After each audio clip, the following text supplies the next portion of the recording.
people are comfortable in their zone.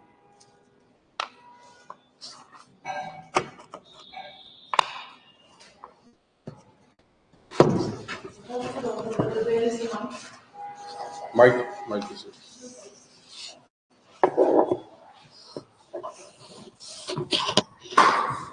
See, they are online. Huh? सही है. See, total around 40 people are there. Only 2 are visible here. And rest are enjoying their life. अभी ज़्यादातर तुम्हें कब देना? When you have to appear this year itself? Good morning भैया, good afternoon. AC of कर दो, AC में चलो. ये ऑन है? AC. और इसको ऑफ करो. You want AC? On. So when do you have to appear? This year itself.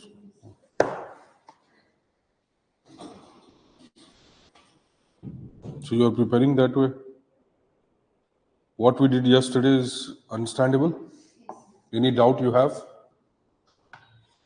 Okay, Aditya, Priyanshu.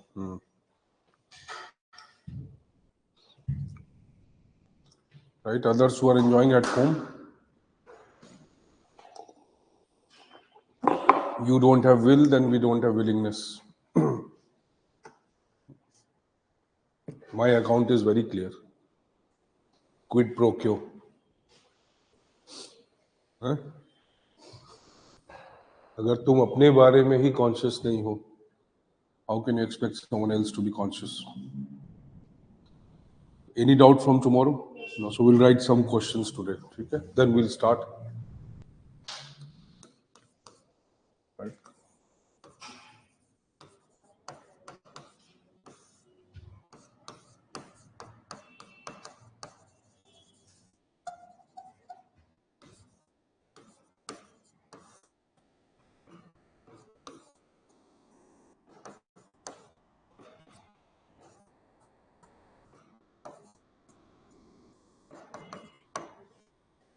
Right, we'll start with some questions. Okay, right. Now we have done some basic concepts yesterday, right? Based on that, 5 questions we'll do, right? Let us see you are able to solve or not. Fine. Which of the following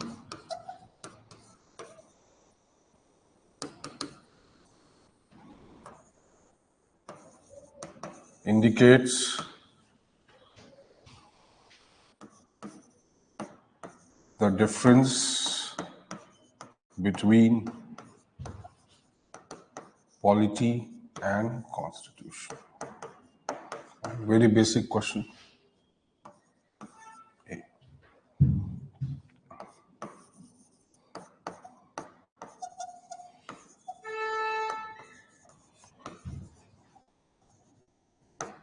Both are codependent. B. Fine. Kindly write the questions in your notebooks. You may get the PDF, but still, because then only you can remember. Both are codependent. Okay. Second.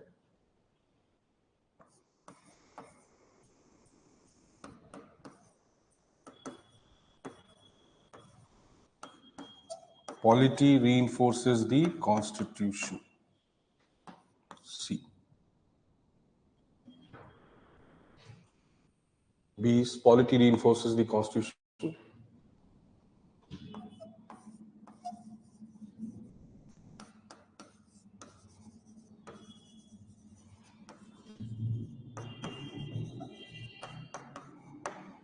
The constitution. C is polity precedes the constitution.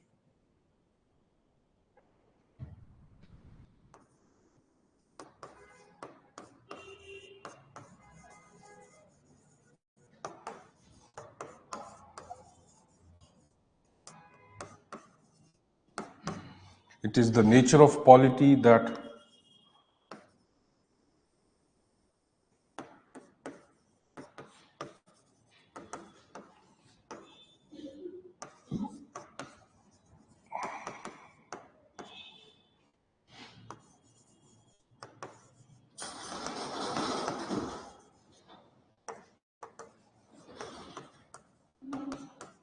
Do not. It is the nature of polity that establishes the principles of constitution, which in turn impacts the polity. Right? Now, usual options are there.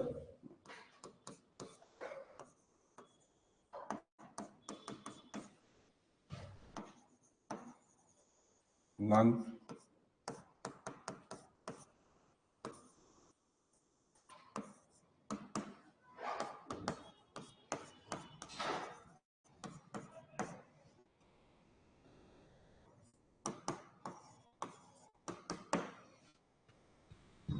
Kindly write. Fine. So, you can take your time, because this entire process is going to be in a different method, right? Our method is obviously distinct from what we do normally in classes, right? Just dictating, teaching, and going, that is not the process, right? So we'll make you think, do it, think, do it, think, and likewise. So take your time, don't hurry. Write the question, put the option. Okay, my online mitra. Fine, I expect answers from you also. Kindly write it. Which of the following indicates the difference between, read every word properly, indicates the difference between polity and constitution? Both are codependent. Polity reinforces the constitution. Polity precedes the constitution. It is the nature of polity that establishes the principles of constitution, which in turn impacts the polity.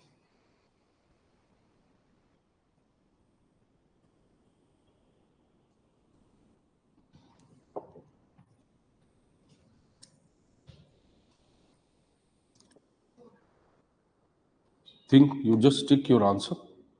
Let's see.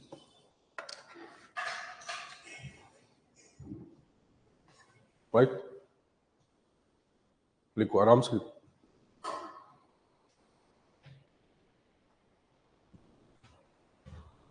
We are in hurry only when we have to catch a train or flight. For other things, we don't need to be in hurry.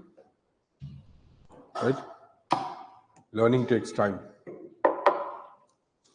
And अभी तो बहुत लंबा है process. Right? But you should be assured that whatever will be needed will be done in the class itself. You don't need anything else. Go back and revise. That is the one thing you can do. So, socho, okay, we have answers coming C and D, only D. 1, 2, 3, 4. What is your answer? 4. Okay.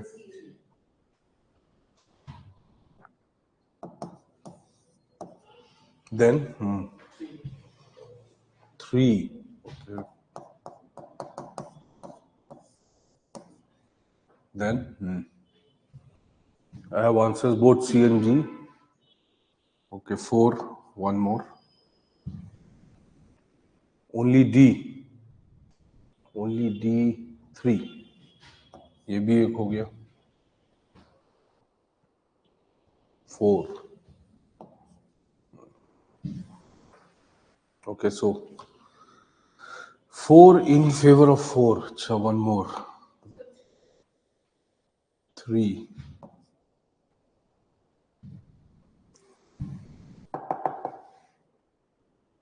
Only D is 3.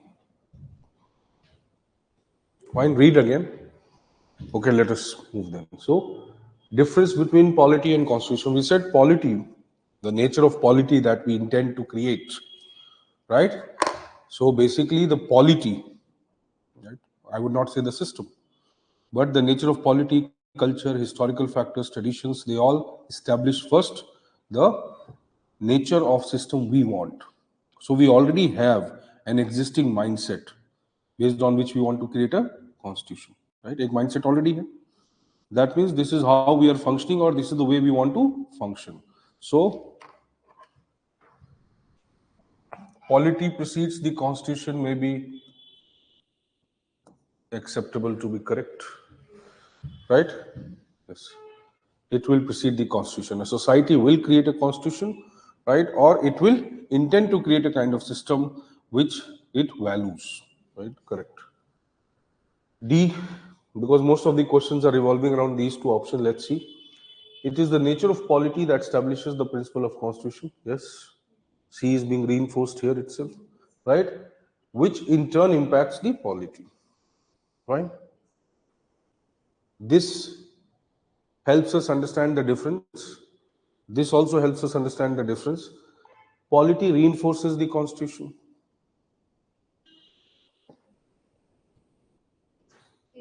No, it can be constitution may also reinforce the polity. So standalone, this statement may not be totally correct, right? Then both are codependent, that is correct. But that does not give the difference, right? So this does not give the difference. Correct hai, but difference nahi hai. Polity reinforcing the constitution may not be totally correct, right? This is correct. This is also correct, right? But this option, right, includes this option. It is the nature of polity that establishes the principles of constitution. Polity precedes the constitution, right? Which in turn impacts the polity, right? So D subsumes the C. That is correct, right? So can we say if this is given, then this seems to be most likely the answer. If this is not given, then this is the answer. अभी समझ में आया ताकि option में दोनों answer सही हो सकते हैं, right? This is also correct and this is also correct. But when we compare these two, we believe that why it is given, there must be some reason. So if this is also given, right, which already includes this, then we'll accept this. Understandable? Otherwise, this would not have been in the option. It was illogical to give the option, right? That is why it has been given only D, because it includes this side. Fine. So those who have corrected it, be happy now, move forward. Okay? So, fine. So this question will be given. ये already PDFs आप ले लेना है ना. Ask her to give the PDF. They'll give you second question. Now, let's take.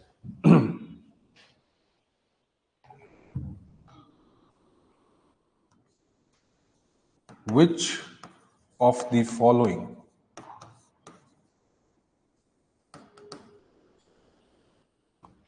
comprehensively, right? Always value the terms given in the prelims, otherwise they won't have time to write so much. That's why if they're writing much, that means they are meaning something. Which of the following comprehensively defines a constitution? Let's keep it A or B? A. Right? Comprehensively defines constitution. A.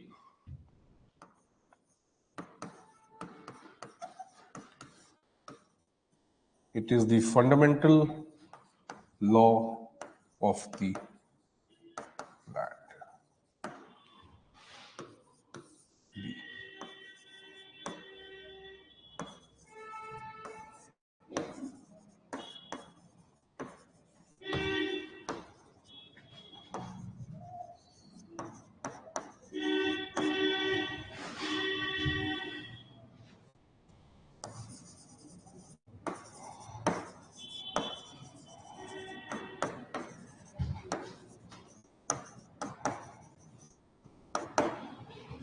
It has primacy over any other law or statute or enactment. C.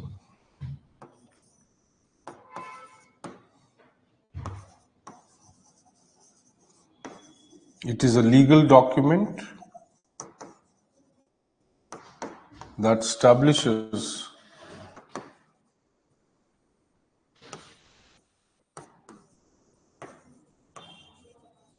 the structure and process of governance.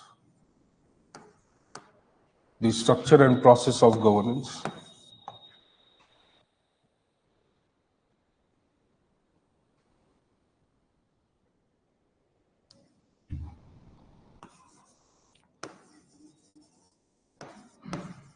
In essence, Constitution is a human document establishing the principles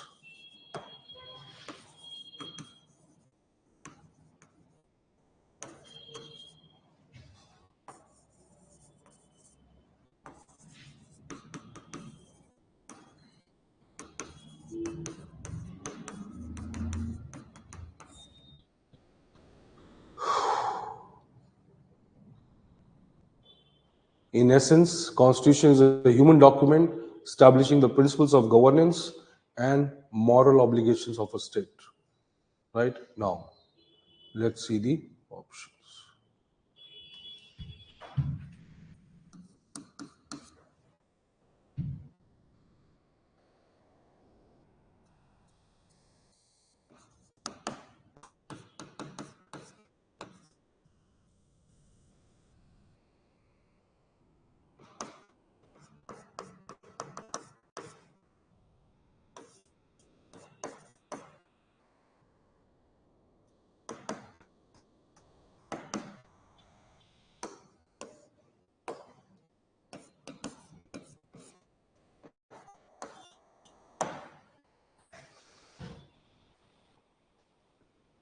Now comes the tough part.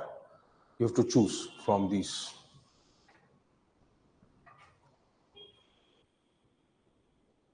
Fine, so kindly think about it. Which of the following comprehensively defines a constitution? It is the fundamental law of land. It has primacy over any other law or statute or enactment. It is a legal document that establishes the structure and process of governance. In essence, constitution is a human document establishing the principles of governance and moral obligations of a state.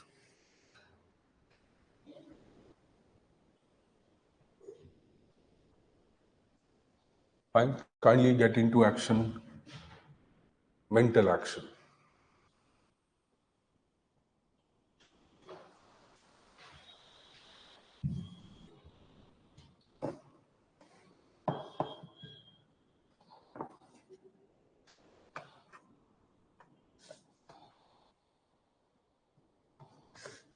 It seems to be simple question.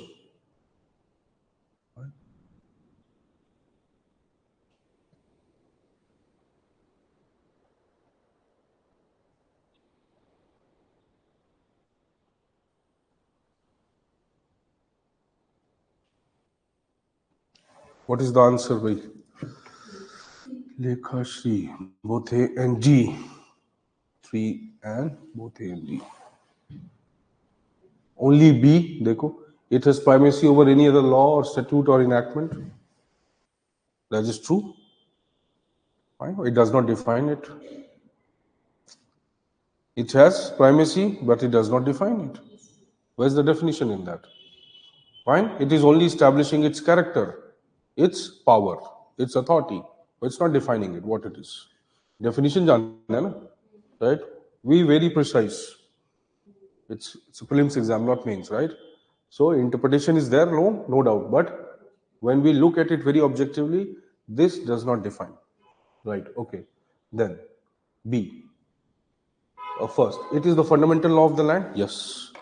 To an extent, it gives definition, but it does not provide a comprehensive definition because it is talking only about the legal character of constitution. ये तो सिर्फ यही बताना है constitution law है, but constitution सिर्फ law है नहीं. That is also not correct. Okay, we'll miss the finer point of the constitution. So it is not just the fundamental law of the land, correct? This does not give definition. It is a legal document that establishes the structure and process of government. Yes, correct. But how does this and this differ? It adds something to this, right? So can you understand? C actually includes A. Awa, jaldi awa. Yeah. So, come. So, huh.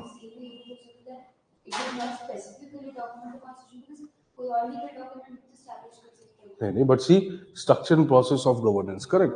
But structure and process means it is establishing the fundamental systems, right? Fundamental law of the land, and it is a legal document that establishes the structure and process of governance, right? They seem to be similar because if this and this are combined, A and C, then we get a comprehensive definition, but not individually. None of them individually are able to define. तो ये एक aspect बता रहा है और ये एक और एस्पेक्ट बता रहा है, correct? Right? D. In essence, Constitution is a human document establishing the principles of governance and moral obligations of a state. To an extent, correct. Right? So, establishes the principles of governance, right? But is it a law? Yes, it is also a law, right? Establishing the principles means what? That it may be one of the highest form of reference point to do anything, right? Now, this gives us a comprehensive definition, right? But still, is it independently able to explain what is a constitution? No, you think about it. I'm not saying, right? I'm not putting words in your mouth. You think about it. ये complete नहीं है, ये complete नहीं है, ये definition है ही नहीं. It's not a definition. It is not complete. It is this and this may become complete, right? So if option A and C was there, could have been better option. D also gives a definition, but ultimately it says human document. It gives some more. It gives what kind of dimension?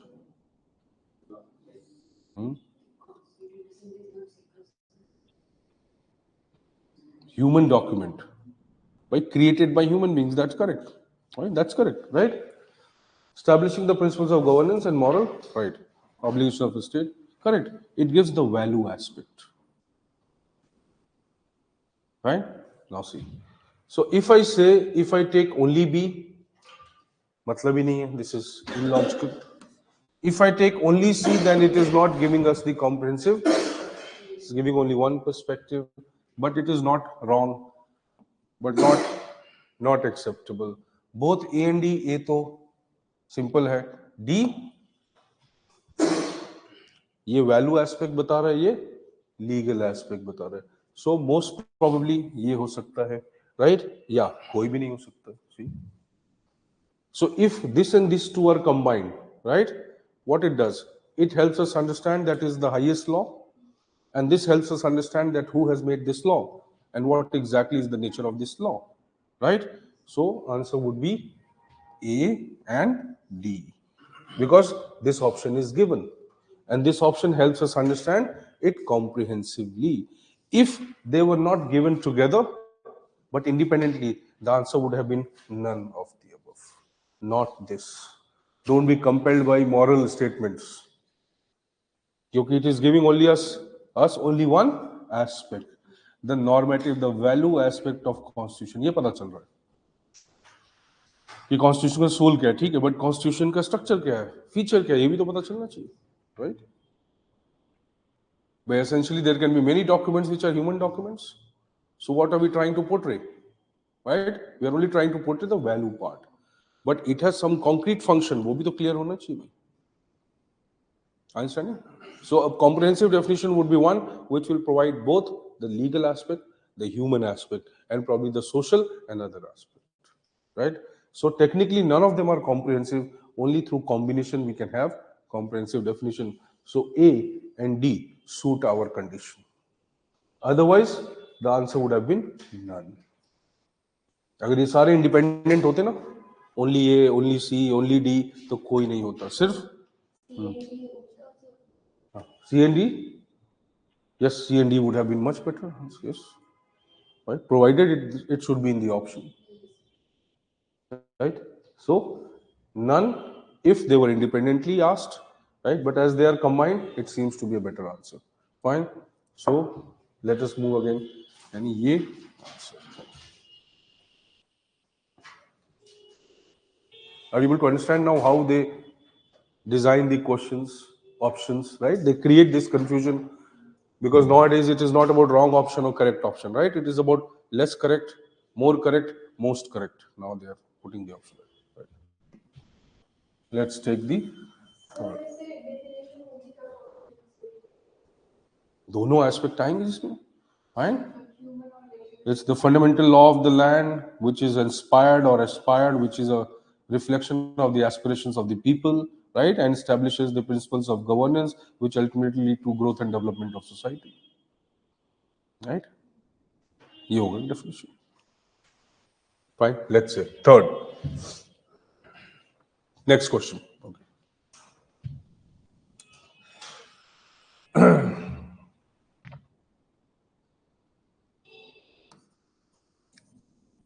The need for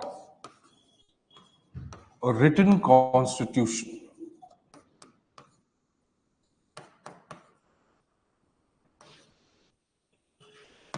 arises from which of the following?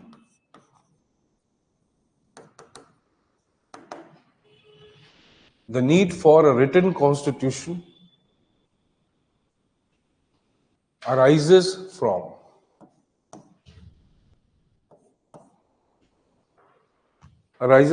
which of the following? Option क्या डाल रहे थे हम?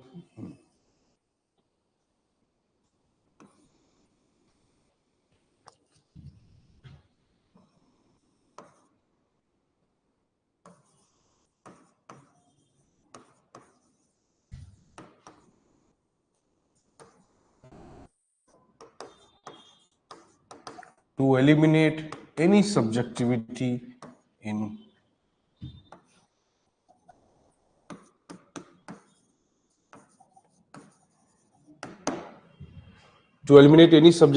interpretation.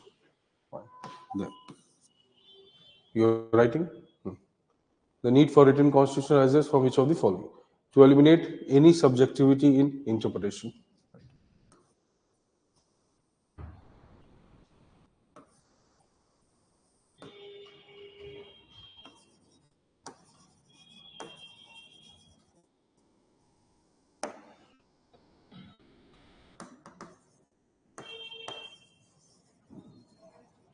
To create an established view regarding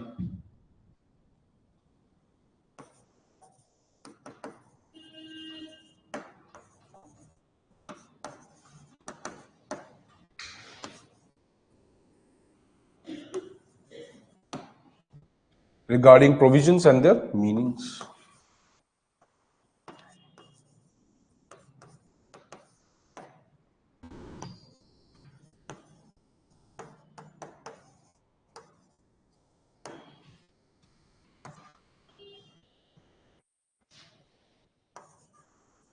To restrict modifications, reducing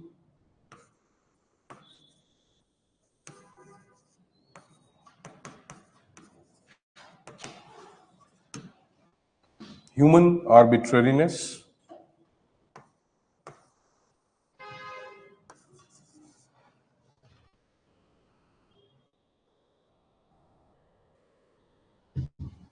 to provide grounds for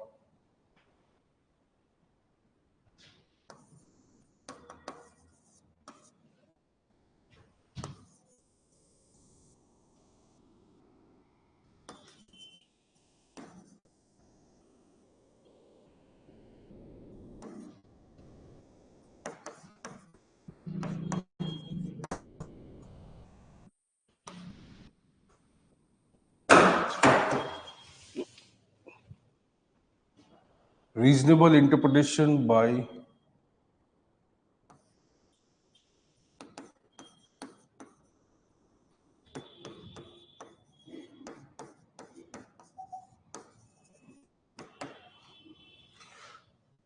kindly see the options. ये थोड़ा tough है, right? The need for a written constitution arises from which of the following? To eliminate any subjectivity in interpretation, to create an established view regarding provisions and their meanings, to restrict modifications reducing human arbitrariness, to provide grounds for review and reasonable interpretation by legitimate institutions, right? Now, you've written it? Okay, write it. Which problem is there?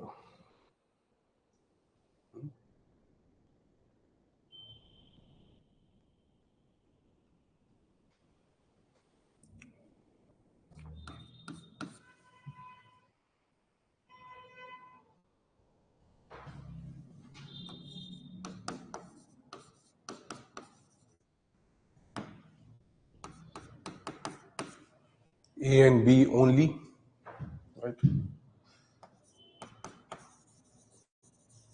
C only.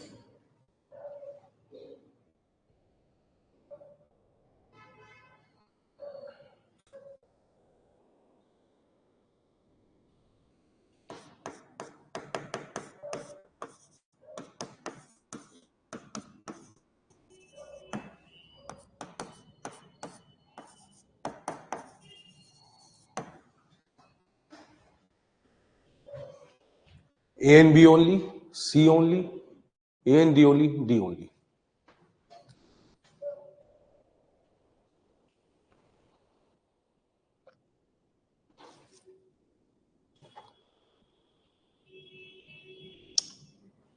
I think this will require little thinking. Question अब धीरे धीरे tough होंगे ना? You can say C, but because option B. Oh, go ahead. You think about it. Write the explanation. Once we come to the answer, we'll talk about it.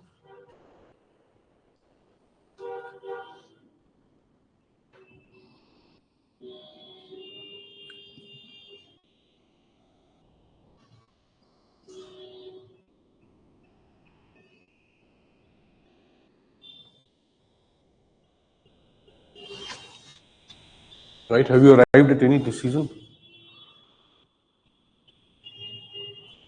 Any? C. C means third. Second option. Okay. To restrict modifications, reducing human arbitrariness. ठीक है? C. Lock कर दे. अरे फिर तुम अच्छा ठीक है. Think. That is why I'm saying don't jump to conclusion, right? Okay. That is what we are here for. To sharpen your ability already. है ना? एग्जाम में ज्यादा ना सोचना पड़े. Fourth, only D. Okay. Aditya. Ritu. D is to provide grounds for review and reasonable interpretation by legitimate institutions. Correct. Okay, D is correct, no doubt. Then all four seems to be correct, but option nahi hai na. A and B only, C only, A and D only, D only. Only D. So we are getting the answers only D. Logical lag raha hai. A and D.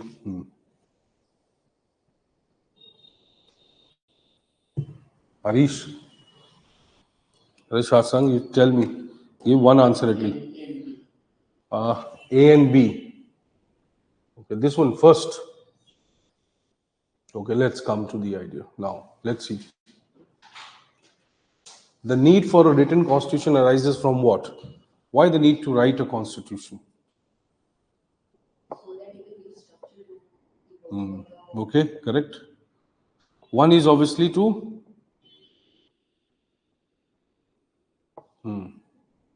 one is obviously that we want to convey things in a very objective, clear-cut manner. Right? For example, when we talked about, let's take a simple example of Article 1, India, that is Bharat, shall be Union of States. So the word Union of States was preferred compared to the Federation or any other, right, as per Ambedkar's view, right, who said that in American Constitution, this was not very clearly established. And that is why they had to write it, that states cannot secede from the American Constitution. So why to create that ambiguity, we'll write it beforehand. So there is no debate over it, but debate is still going on. Can you eliminate that debate? You cannot eliminate that debate, right? You cannot write anything in such a clear terms that it will have absolute interpretation always. Time and circumstance will change the interpretation, no doubt about it, right? But yes, correct. That is one reason, that subjectivity. Subjectivity creates the scope for arbitrariness, and that is why in the first instance we try to write it so that we are able to eliminate any form of biasness, right, or inputs. So to an extent, correct. To create an established view regarding provisions and their meanings, yes, that is also correct. We are trying to create a established view, right? But established view means from the eyes of the people who are making the constitution. They wanted to establish it, right? But that is not correct technically. Why? We do not want to establish a view of someone. We want to establish a objective knowledge, right? So established view regarding provisions and their meanings. So to an extent, correct, but it does not give us that clear meaning. Right? What constitution framers wanted to establish? Yes, they did establish. That is why they wanted to establish. But this could be established where? It could be unwritten constitution also. It can be established, right? Yes. Established view may be a judgment, right? Established view may be a concrete convention, a tradition over a period of time. Fine. So this, in spite of being correct, it seems to be arbitrary. It seems to be a lot subjective. So this creates a scope for confusion. ये confusion दे रहा है. To restrict modifications, reducing human arbitrariness, correct है. But see the tone of this statement. It technically talks about negative interpretation. Why? Because that is not the purpose of writing. The purpose of writing is that you should use it, not that you should not use it. Are you able to understand? So purpose ये तो नहीं है ना कि भाई हमने लिखा इसलिए कि तुम कुछ कर ना पाओ, right? हमने क्या लिखा तुम करो. Our purpose was obviously to promote, right? Not to restrict only. Fine. Then, so C also seems to be ambiguous. D, to provide grounds for review and reasonable interpretation by legitimate institutions. Yes, correct. That is very correct, because that is the purpose of writing it. Purpose of writing is not to write or carve in stone, as Ambedkar says. But it's not the document has been carved in stone that it cannot be interpreted. So that is not the purpose. The purpose is that it is written and you use it, and it will be subject to interpretation or review, but provided through system. Right? That is why we are writing it. It should not be reviewed as per your own will. Correct. Fine. So this seems to be correct. Right? Now when you look at all the options, obviously this option very clearly establishes that yes, subjectivity is not required, and that is one purpose of writing, no doubt. The D helps us understand that yes, whatever has been written, it gives us enough scope of reviewing what has been written, right? Maybe for the purposes which may not have been known when it was being written, but what the situation is today, based on that we can interpret.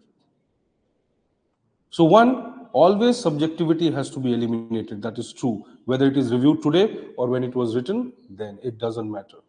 Subjectivity is never allowed. So first point, in any situation will be correct. Right? D, what it does, it helps us understand that it was written, right, not to just restrict you, but also to use it for betterment or growth of society. So things were written so that they could be used. Right?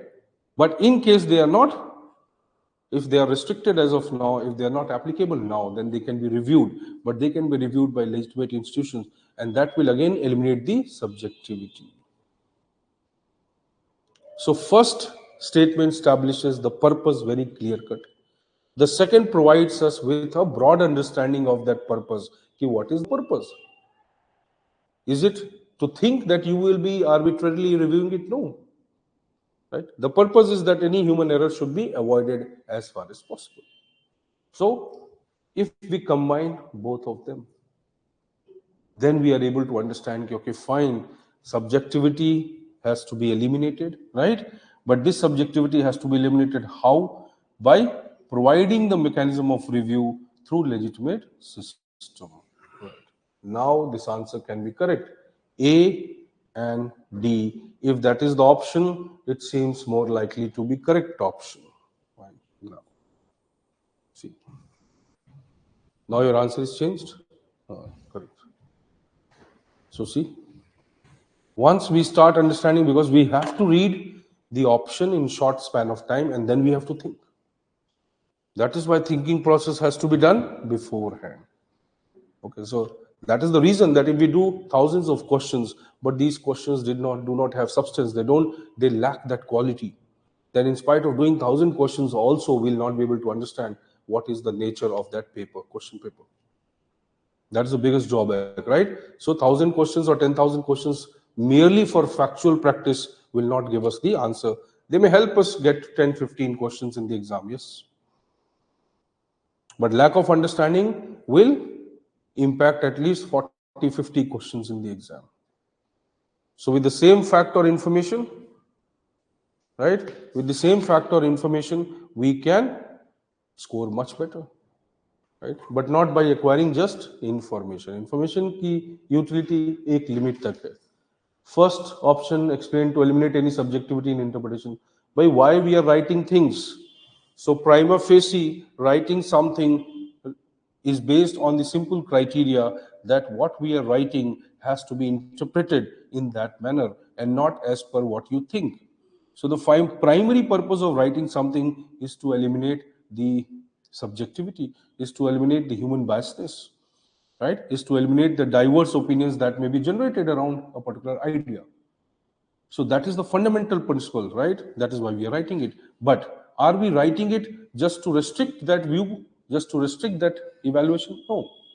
We are writing it that there should be no biasness, right? In case there is an interpretation, then it should be interpreted, but by the systems which have been created and not by the individuals on the seat of power. That is the idea. So ये बोल रहा है कि interpretation होगा, right? होना चाहिए. It has to be interpreted. This is saying by a reasonable evaluation by legitimate systems, right? And it says that yes, the interpretation should not be arbitrary. That is correct. So one talks about removing arbitrariness. The other says review is also important. If you just take the first statement, it may mean that review is not required. This will be illogical, right? Because ultimately, even if it is written, the review is mandatory. The interpretation is necessary, right? Aditya, so that is the logic that why we are going for this. So in this scenario, the suitable option seems to be A and D, right? Let's see that. Fourth, let's change the nature, flavor of the question, right?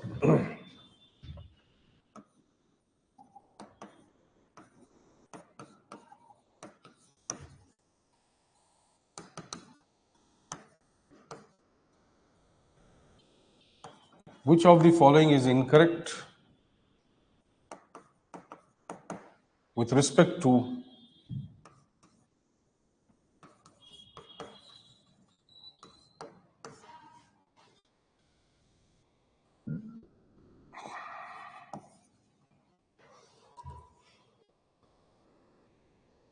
right?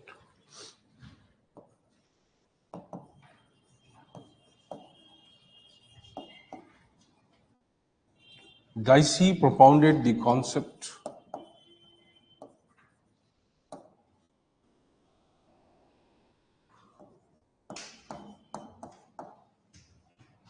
in UK.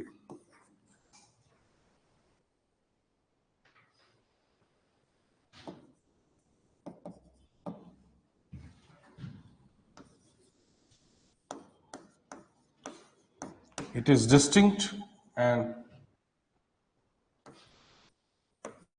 separate from.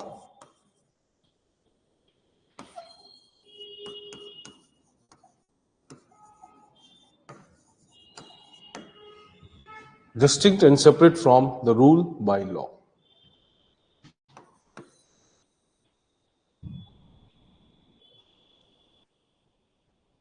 Right.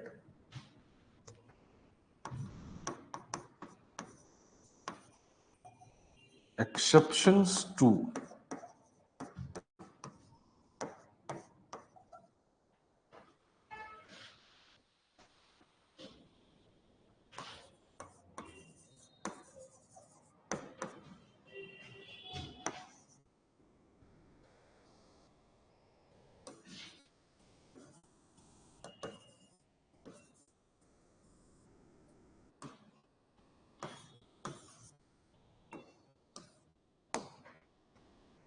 exceptions to the rule of law are accepted on sovereign grounds.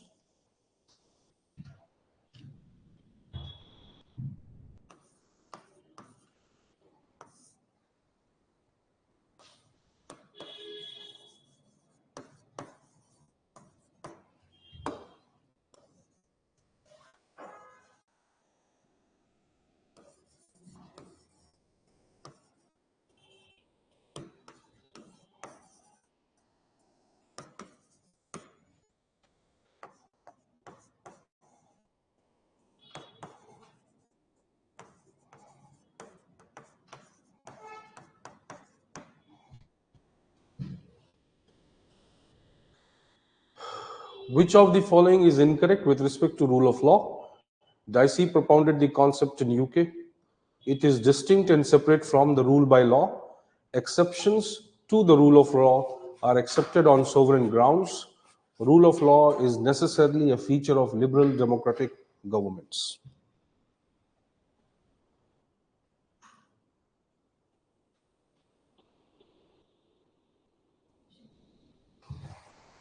You have to find, this is the nature has changed now. Which of them is incorrect? The options are. Out of this, you have to select which is incorrect. Aditya, you have understood? If you have understood, say yes, right? Otherwise, baat adhuri reh jayegi.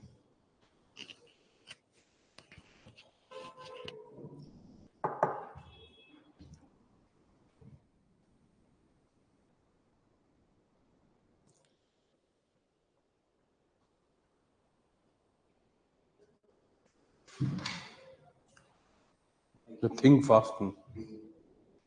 D. C और D में confusion है, बाकी तो clear है.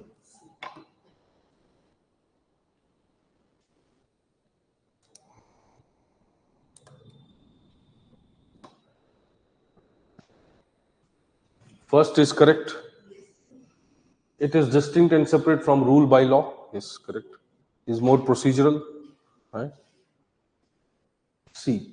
Exceptions to the rule of law are accepted on sovereign grounds. That means it says rule of law is not absolute.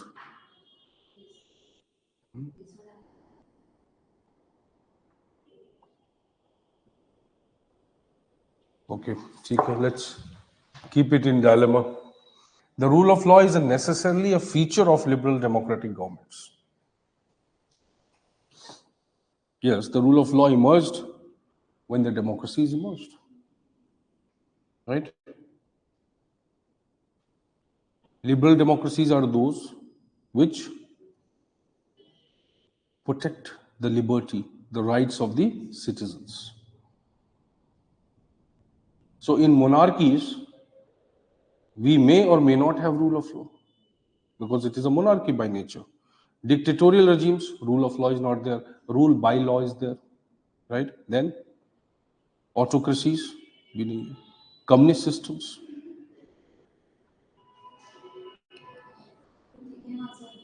But technically, the rule of law, all the principles, basically all the liberal political principles are not applicable to them. They are not treated even as the sphere of reference. So we don't take them into account. So C or D now. So let's say कि ये तो ठीक माना जा सकता, right? Let us take on the benefit of doubt. कि भाई this may be accepted, yes. This will be incorrect. Can we make exceptions to rule of law? By anybody tell me. Now see, in the absence of any other option that you have to choose from them, then what most likely are you going to choose?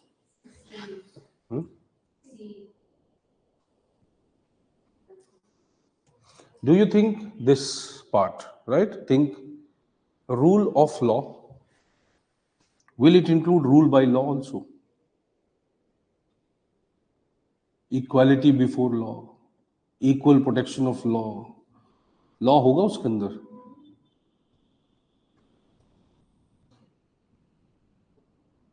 You're right.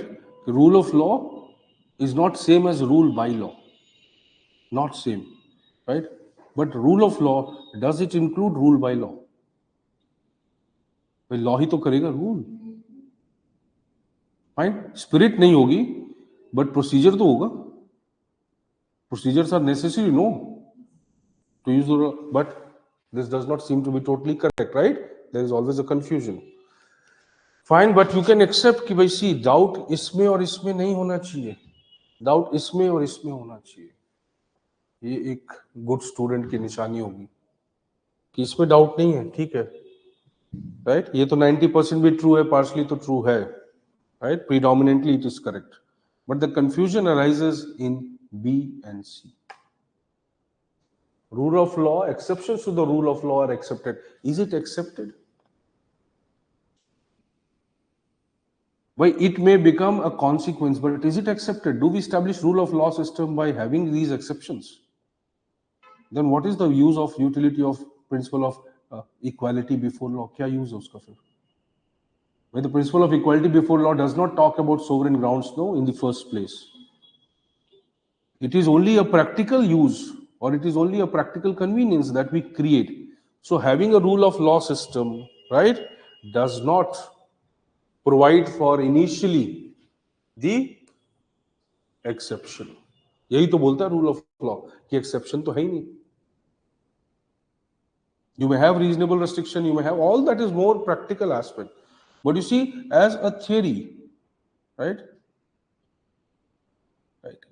As a philosophy, does rule of law is based on giving exceptions to people on any ground? No.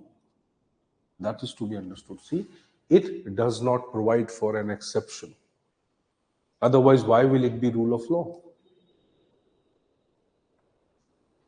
फिर तो equality का कोई मतलब ही नहीं है. अगर बोले conditional equality है, ये तो ना होता है. That is more of a consequence, no? Right? But it is not totally incorrect, right? You can accept, yes, we can provide for exceptions, but, right, rule of law does not accept it, no? We can create exceptions to the rule of law for sovereignty or protection of our sovereignty. Yes, we can, definitely. But rule of law as a principle does not accept the exceptions. So for convenience, for simplicity, let us accept that here the rule of law, the word rule of law has been added or used in that ideal sense, not in the practical sense. The rule of law does not accept exceptions in the first place. Right? तो ये तो काफी correct है. Right? It is distinct and separate of rule of law. See, rule by law. See, no. It is distinct and separate, but rule of law also functions through rule by law. So rule by law is just one aspect of the rule of law. Right? Rule by law is also not incorrect, right? When we say procedure established by law, what does it mean? Rule by law. So law is supreme, no doubt. So one facet of the rule of law is rule by law. But is rule of law equal to rule by law? No, that is incorrect. So if a statement comes rule by law is a component of rule of law, yes, correct. Is rule of law equal to rule by law? Not correct. Now, so we had confusion in these two, not in these two. ये तो by default correct है, right? But ये completely correct नहीं है. If I take the rule of law as a philosophy, as a principle, then it is not acceptable. Fine. Now let us say कि भाई options आते. Which of them seem to be incorrect? Right? So if you get the option B and C, then that would have been the correct answer. Right? If the answer was only C or only B, then C. Yes, correct. C is more likely to be answer, fine, compared to B. Fine. If they are not there, then none of the above should be correct. So C is correct now. See. So did you learn something from this? It's very important. Many times it seems on the front face value, right, directly that this is correct. But when we think again, it may not be correct. Fine. Now see. Next, one more, let's do. Then we'll talk about fifth question. So is there any perspective like any other form? Because there we took the view that the rule of law को उसकी natural form कोई ऐसा aspect हो अगर हम लिखें exceptions are visible to the rule of law on certain grounds, correct? Right? So there are visible exceptions, fine. But is it talking about exception? It is not talking about exception. If we say equal protection of law is an exception in the rule of law, yes. Why? Because it talks about redefining the rule of law as per the circumstances and needs of different communities. The equal protection of law is a kind of exception to the equality before law. Fine? Okay. Fifth question. Chalo.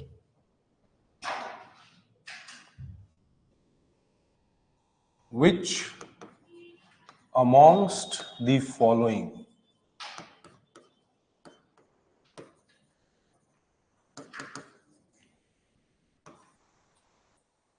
does not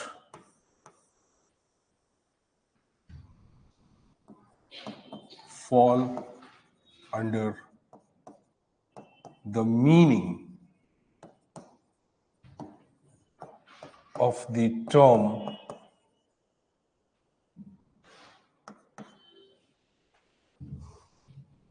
Fine. If you remember rule of law, what were the provisions?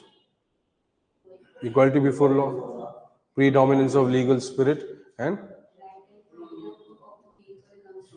yes, the rights and the freedoms of people are not derived from the constitution but vice versa. Fine. Then, so which amongst the following does not fall under the meaning of the term predominance of legal spirit?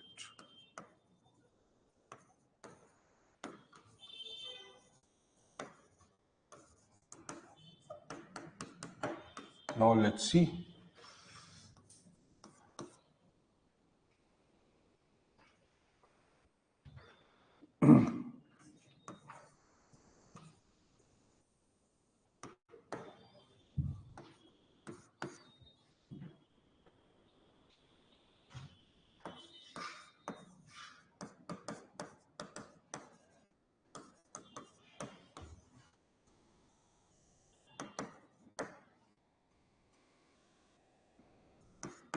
Legalism, positivistic legalism,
predominance of legal spirit, right? A, legalism, B, positivistic legalism, C, judicial review, D, administrative adjudication.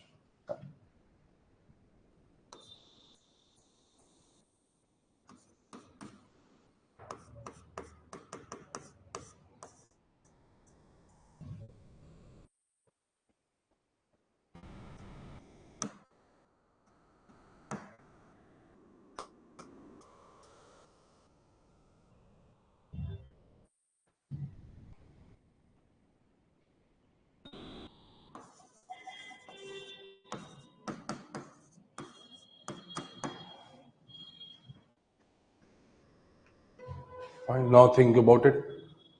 Which among the following does not, try to understand, right? The question is not does fall. Does not fall under the meaning of predominance of legal spirit. Legalism, many things you might not be able to understand, but you have to use whatever you've learned till now, use it. Legalism, positivistic legalism, judicial review, administrative adjudication.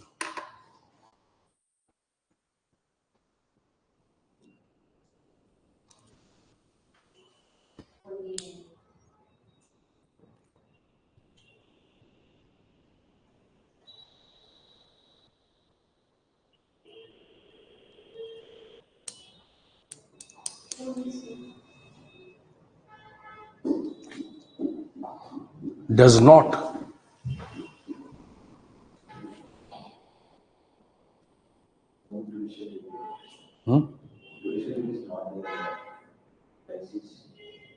No, but predominance of legal spirit has to be interpreted beyond 𝗟𝗲 also.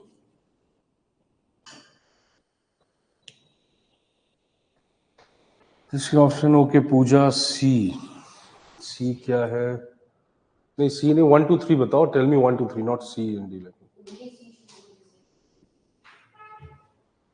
There is no option, no? It's only C. That is second option. It says does not.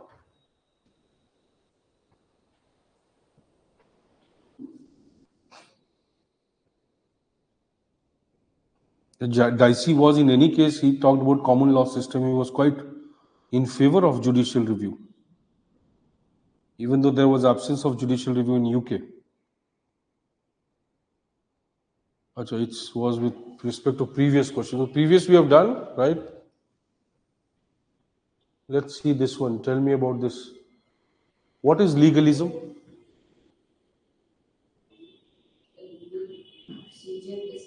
Correct.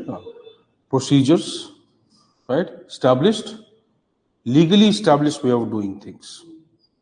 Right? So legalism is more of a philosophy. Nothing can be done without established procedure, right? Positivistic legalism, correct. Fact-based, right? Objective laws, impartial, that is positivistic legalistic, right? Scientific legalism. But legalism may include both, right? But technically, yes, you can say the predominance of legal spirit means positivistic legalism, right? सिर्फ procedure नहीं होनी चाहिए. Procedure कैसा होनी चाहिए? Impartial, fair, objective, factual, reasonable, logical.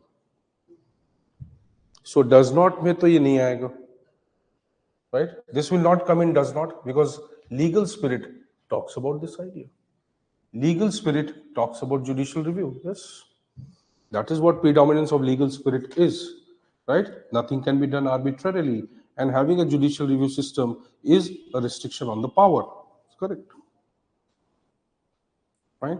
What about this administrative adjudication?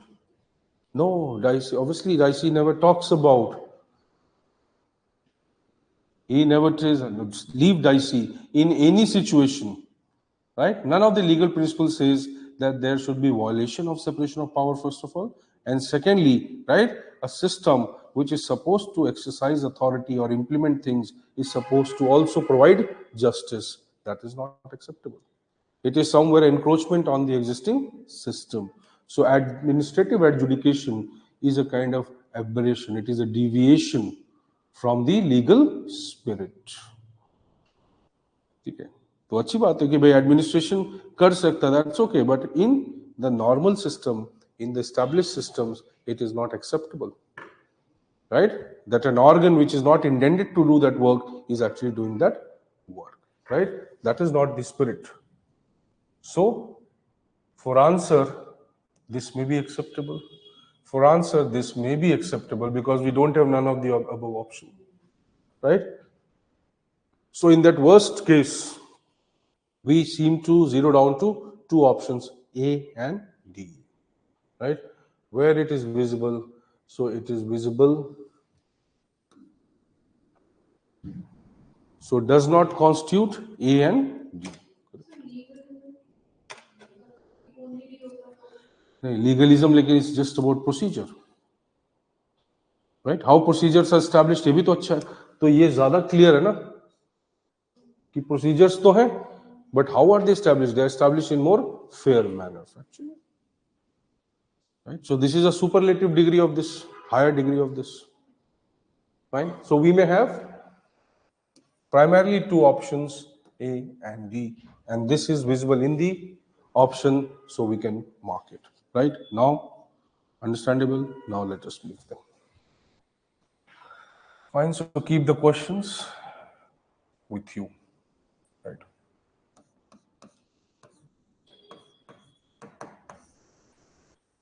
So we'll start. We were talking about rule of law, separation of power, right? And what or why? Oh, that's fine. But what exactly or why there was a need for rule of law? Now, rule of law, right? So democracy, we were basically talking about the characteristics of democracy, right? In that, primary is rule, supremacy of people, right? Rule of law. Without rule of law, it cannot work, right? Democracy has to be distinguished from any other form of system, right? Which is headed by maybe an individual or a group, right? Or maybe a system which is established through procedure, laws, rules, regulation, but not subject to the control by people. So that idea is basically not acceptable, right? The concept of democracy, as we say, is first attributed to the Greeks, right? For Athens, we find the emergence of one of the first elements of democracy, which we refer to as Athenian democracy. The concept of city-state. You've not heard about it? Right? So concept of city-states emerged. Right? Greek city-states. They were small states, territories, right, who were fighting with each other. Why they were fighting with each other? Because their boundaries, their territories were not demarcated. So they decided, right, that let us demarcate a territory. Let us streamline our boundaries, and then we'll have no more fight regarding this. Even if we have, we'll be very clear what belongs to whom. So let's come to a peace, right? So technically, a treaty was created.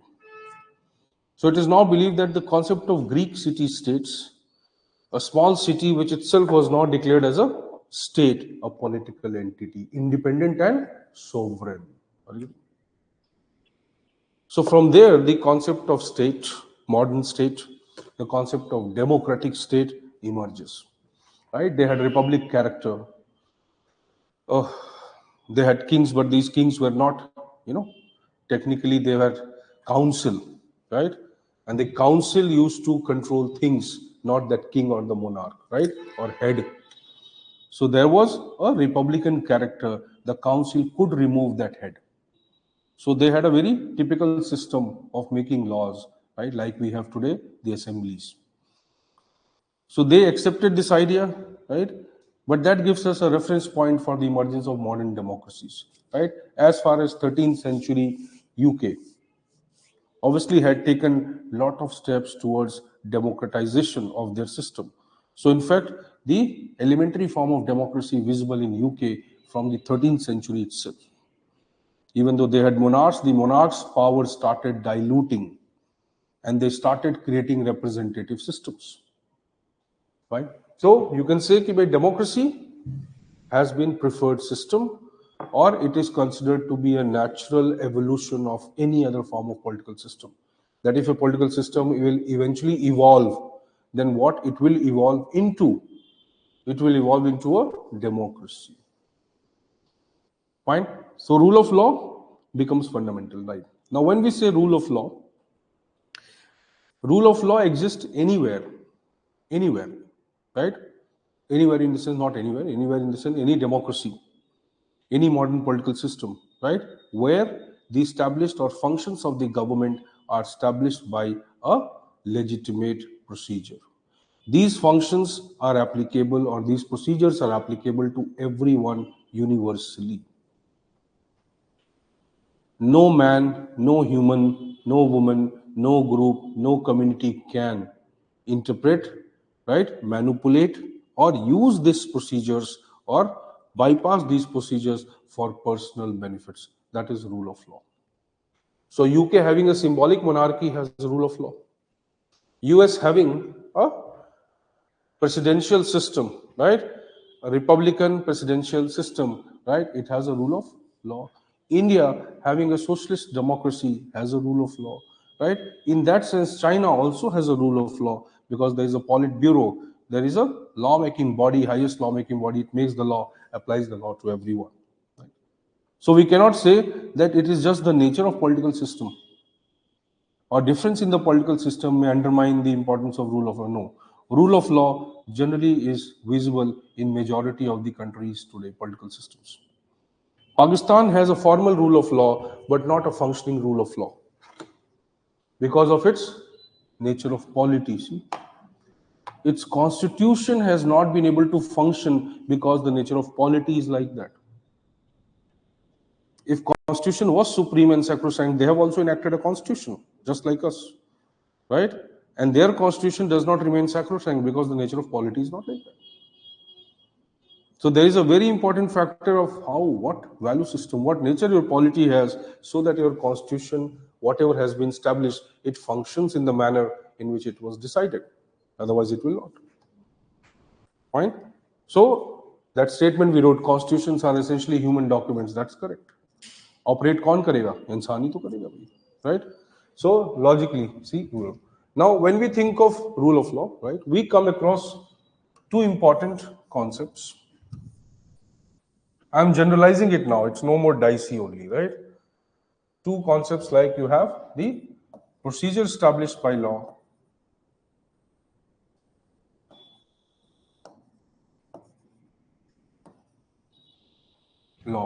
and due process of law.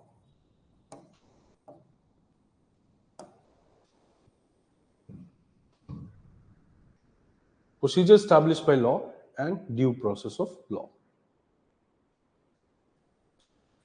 Now, procedure established by law obviously is coming from the common law system, that is UK.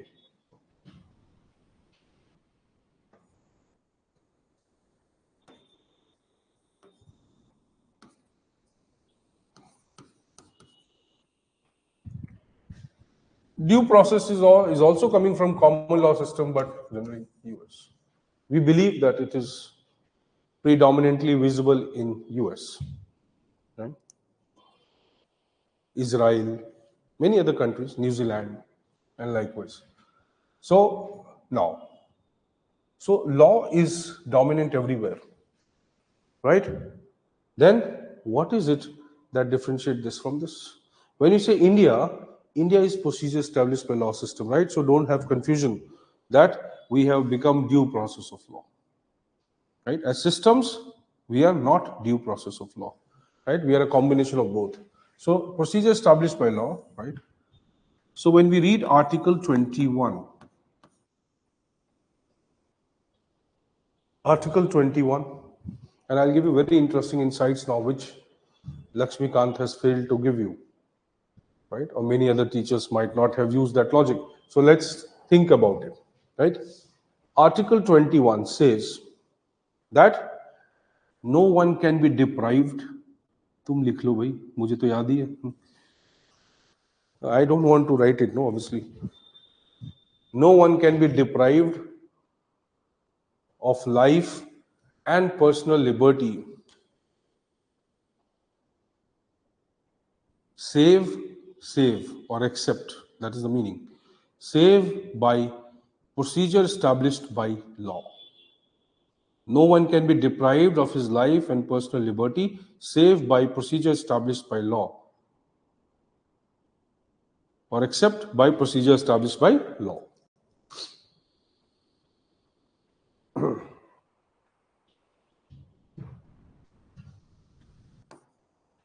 So the reference to this term comes directly in Article 21, right? Article 13 part of, or which is under part 3. We'll talk about parts kya hai, fine. That is more elementary aspect. So Article 13, now as you know that constitution is divided into parts. Let us understand in simple manner what is the structure or design of our constitution. So whenever a constitution is made, right, if it is written and documented, then it will be in the form of what? A compilation, right? When it is compiled, it will have some number of pages. Understand, this thing is very simple but fundamental. So it will be made into a document. It will have some pages, right? It will have a preamble, right? Preamble is not directly part of the constitution. That means it is not part of the written text, the main text. It is written, but it is not part of the main text. That means you can say that way. If there is no preface, if there is no index, then also the book can be read. Right? But if there is a preface or an index, then it helps us in reading the book better. ठीक है? तो preface की उतनी ही utility है. Fine, कि आपके बाल नहीं हो तो भी आप जिंदा रहोगे, राइट? लेकिन बाल होंगे तो आप थोड़े बहुत फील गुड कर सकते हो, right? So logically, right? It's like a vestigial organ, but let us say not that way. So preambles are created, are written, right, to have or give us an insight into a particular document which may be lengthy, which may be complicated, right, and maybe drawing the essence of that document will be difficult for us. So our preamble was made after the constitution was made. Technically, try to understand, when the constitution was made, we did the final enactment. As constitution is a law, it has to be enacted. It cannot be simply accepted by the words of your mouth, right? By mutual debate. If you arrive at a conclusion just by through these debates, they may not be accepted, because they have to be legally enacted so that they can be forced or enforced, so that they have the force of the law, right? Otherwise, it can be like any other document. So you have a preamble, you have a text, right? Combine them both. Now we say the preamble and the constitution, right? Not the preamble in the constitution. It's preamble and the constitution, right? Preamble is not the enacted part. Once the constitution is enacted, our preamble was made. So logically, how can it be enacted part? Because once the constitution is made, the enactment has been done now. हो गया ना final enactment, खत्म हो गया, constitution बन गया.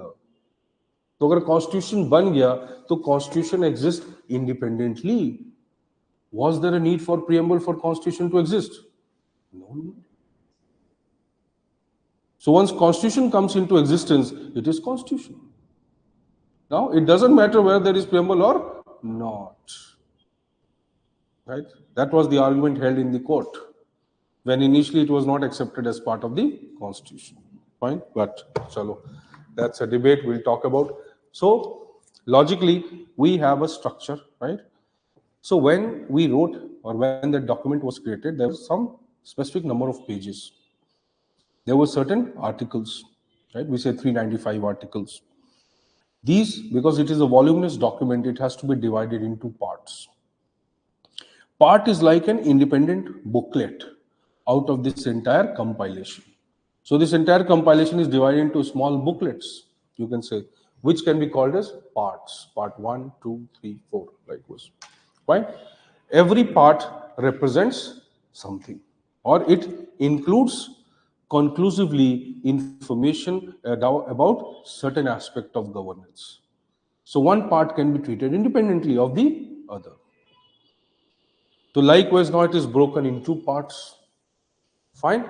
Then these parts, because again they are quite voluminous, right?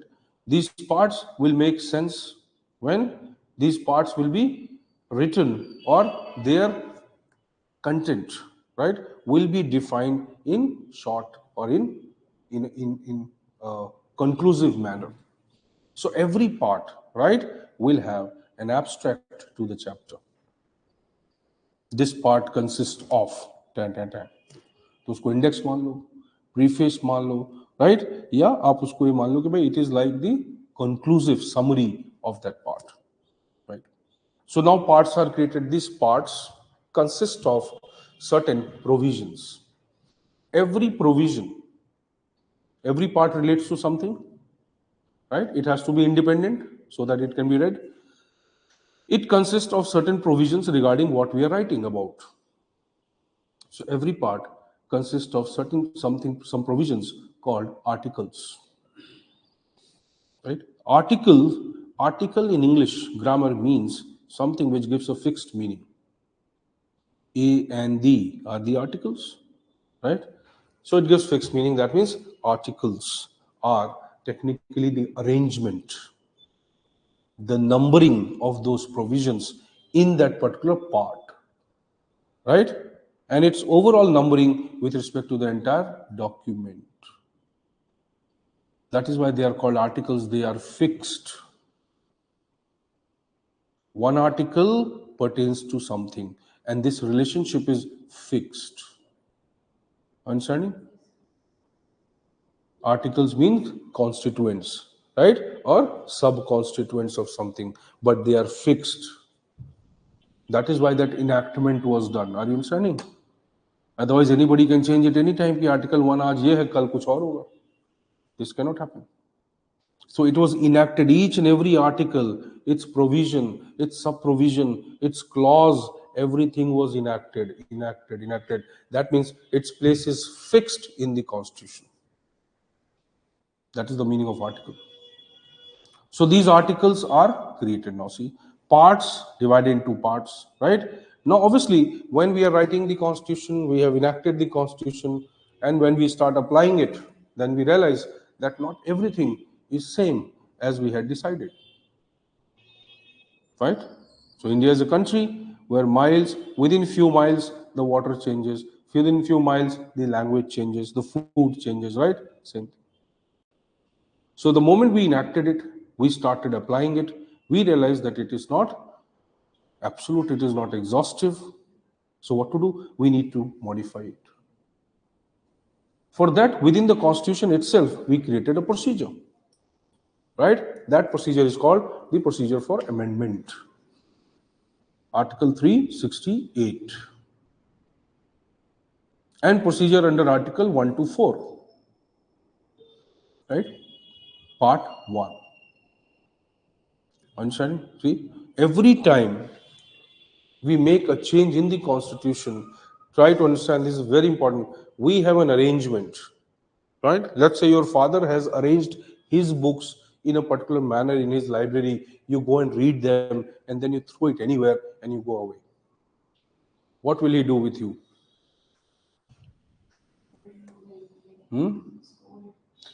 10 years back, my father would have shot me, right? But now he has become more milder with age. So now he will just say, "Uff, bekar hai," and he will move away, right? He will ignore probably now. So if you come and you change everything that your forefathers have done, right? That a sacrosanct constituent assembly has done, right? 300 some members have done it. So what will you do? Right? What will they do? Obviously, they'll get angry with you. That is why we say we treat Constitution as a legal, authoritative document which has sacrosanct value, that we cannot do as per whatever we want. So whenever you make any amendment to the Constitution, what do? You create an addendum. You add additional pages, extra pages to it in the form of a schedule. So schedule is what? The expanded version of something that you are adding or removing, and its explanation mentioned in the schedule. Understand? So a schedule is the extra pages, the rough pages that you have to use to change or write something. So when you add something, what do? You change the structure, not the basic structure, right? You change the structure of the Constitution. You somewhere impact the arrangement which has already been established. So then you have to write it there because you are changing it, right? But then you cannot now keep increasing this content as per your own wish, right? So you try to keep this structure, right? As seamless as possible, as sacrosanct and pure as it was there. So you add that Article 31A, right, or something, and then what you do, you take a ninth schedule you make, right, for example, or some schedule you make, and then you write it there. So already we had 8 schedules, है ना भाई, जब हमने पहले बनाया था तो, right? अब बढ़ गए भैया, 12 हो गए, right? That is understandable to you, right? So that's okay. So likewise, we already had done this. We had changed certain things. We wanted to elaborate certain things. So already when we created the constitution, right, we created schedules with them so that we can put those things. What we wanted to elaborate, we can write it there. Same thing that we want. No, we never wanted an ambiguity in understanding the constitution, right? So we wrote it. Likewise, that is now a schedule. Fine. So same way, every part has its own summary, abstract, brief. It may have schedules, or you can say schedules are added separately, end of the constitution, right? And you may have a preamble which gives you an insight into the constitution.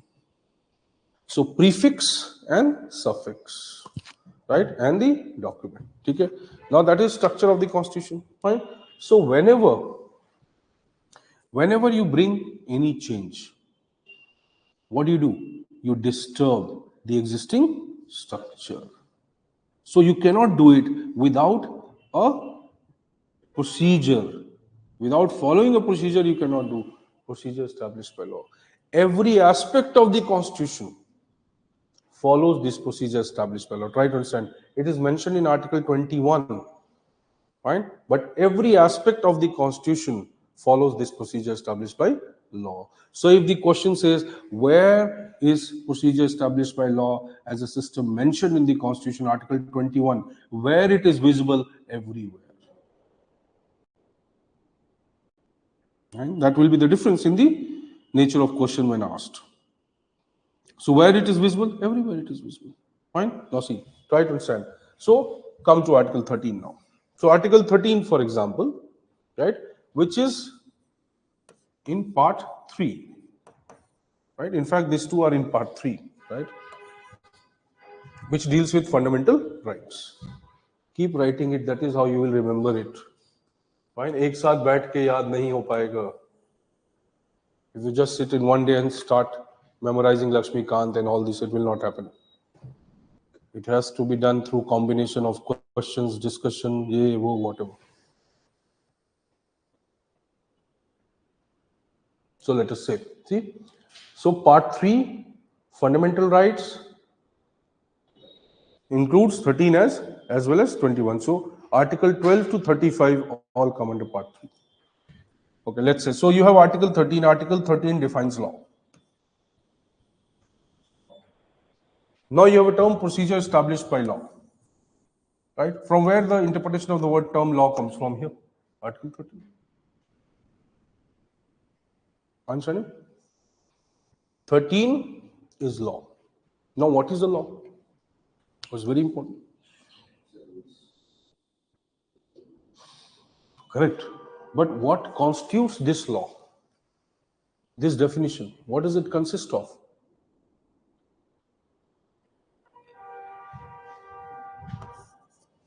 By anybody, what does it consist of?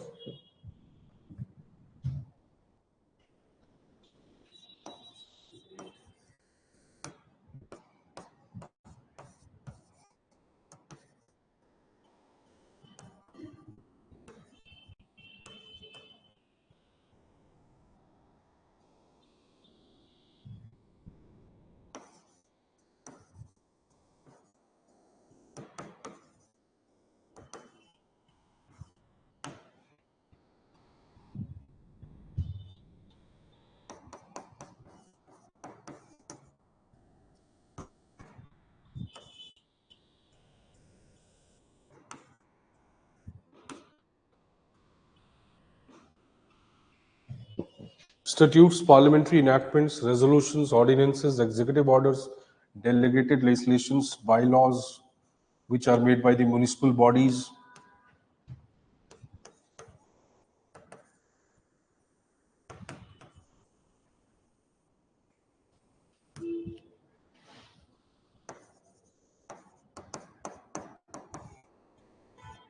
ancillary and supplemental.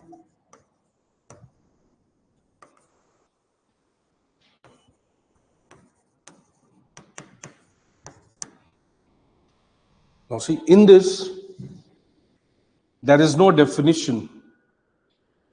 Yes, law in derogation to fundamental, but Him Puja, that is one important basis for us to understand law. Right? This, fine, now. Plus the constitutional amendments.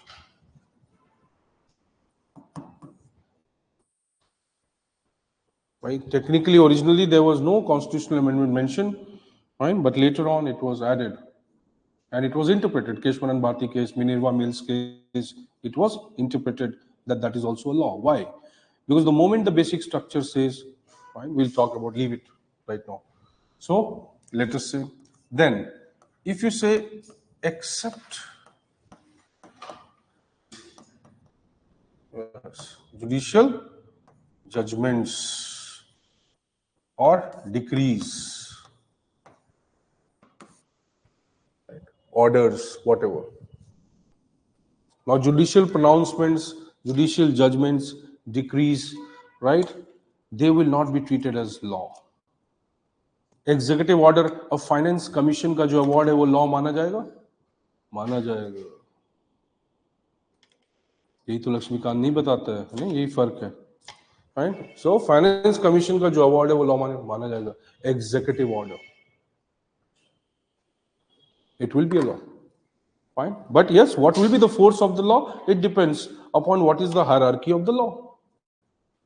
Right? A parliamentary statute is higher than other laws.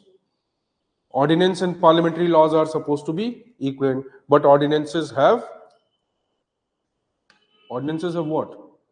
Limited applicability. They have to be again restored, right? Things established under Article 142 is not law. Yes. What does it mean, Pooja?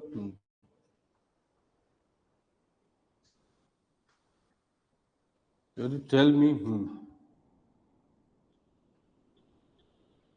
Whenever you have something in the form of executive resolution, executive order, right, or any other body which directly becomes or indirectly becomes part of the executive or legislature, fine, enforcement of decrees, orders, no, Pooja, it's not like that, that it is not absolutely not a law. Fine? That is now not how it is.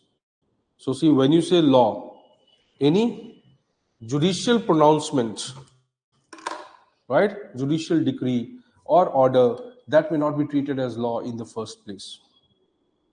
Why? See, Pooja, because there is always a mechanism of review. But once it is established by the higher courts, then it will be treated as a law. But what kind of law? It is called judge-made laws. The judge-made laws are transitional in nature. Till the time there is no law, are you understanding? Till the time there is no law, till that time it will be treated as law. So decree or command or GO or order, right? They all come under the provisions, like provisions, clauses, ancillary or supplemental orders. So they can be treated as law. Right? So what you see, executive resolution, executive order indirectly with Legislature judicial part kaise? So you were saying something. See, till the time the judiciary makes a decree or gives an order or enforces something, proclaims something, right? Till that time there is no law on that. Triple तलाक पे अगर कोई law नहीं है और judicial judgement reserved है ना, इसीलिए रिजर्व्ड है. If judiciary makes the judgment, it will be a law in the absence of any other law existing. Judicial judgments cannot override parliamentary enactments. First, understand that. That is why whenever judicial pronouncements will be given, parliamentary enactment is necessary if there is no law or if the law needs to be modified. Because the law as per the constitution is one which is made by the parliament or by any other process, whatever this is, right? So if the court gives the judgment, right, it technically negates the existing law.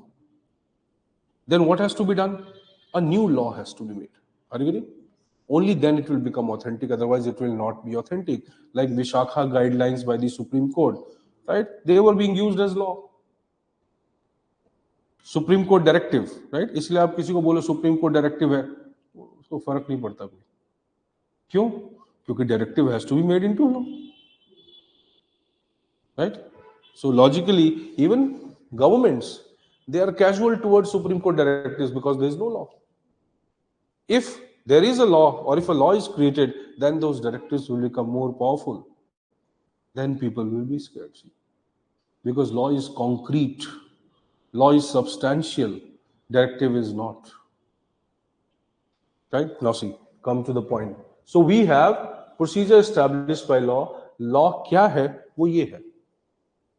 And any other which may fall under these categories. Fine? This is law. So when you say procedure established by law, right, what do you mean? That under this rule of law system, the procedure established by law ensures that nothing can be done, predominance of legal spirit, right? Nothing can be done in arbitrary manner. Everything has to be done as per a formally established procedure. Right? Not right, understand. So you have Article 21. Article 21 says that you cannot deprive anyone of his life and personal liberty save by procedure established by law. That means, can you deprive someone of the life and personal liberty by the procedure established by law? It says you cannot deprive anyone's life or personal liberty except procedure established by law. So if I follow procedure established by law, can I deprive someone of his life and personal liberty? Yes. That is what it means. So there is no scope of arbitrariness, right? Unless I convert or eliminate this arbitrariness by a procedure established by law. Try to understand. अब यहाँ पे typical चीज है, complicated part है. Procedure established by law. Law ने define किया procedure, right? Law creates a procedure, right? Procedure is applied, implemented, right? How this law was created? How the law was created?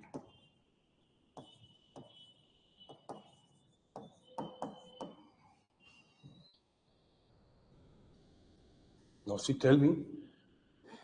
The same principle must apply on the law. Was the law created by a procedure established by law? अभी कोई नहीं, सोच लो थोड़ी देर. Think about it. The law creates a procedure, which is considered as legal because it is made by the law. But that law, which created this procedure, was itself created by a valid procedure or not? That means, is that law belonging to this domain or not? Whatever was done here, was it done in a fair manner or not? अब इसका simple सा बहुत अच्छा example है. सी, budget एक law है. पूजा बताओ, is budget a law? It is, right? Budget is kind of law in the form of an executive resolution. Budget क्या है? एक पार्लियामेंट्री इनैक्टमेंट है ना भाई. When Parliament passes the budget, is it a law? Yes, it is a law. For 1 year, it's a law, right? But it has been defined by a time duration. In 1 year, it will lapse. See? Correct? Now see, budget has procedure, steps to be followed, right? But there is also procedure in budget. There is general discussion and there is detailed discussion. Let us say opposition walks out from that detailed discussion and a very nominal discussion takes place, and now the budget, as per the report of the various committees, now the budget is passed. Can the budget be passed? Yes, it can be passed. Why? It does not require any complicated procedure. Members present and voting, will basically pass in one house. In the other house, obviously, Rajya Sabha has no role in that, doing that, and ultimately Lok Sabha can pass the budget. So if budget is passed, fine, but procedure has not been followed. The procedure talks about, it does not say, no, without opposition you pass the budget. Without discussion, detailed discussion, you pass the budget, right? So there is a procedure called guillotine. Right?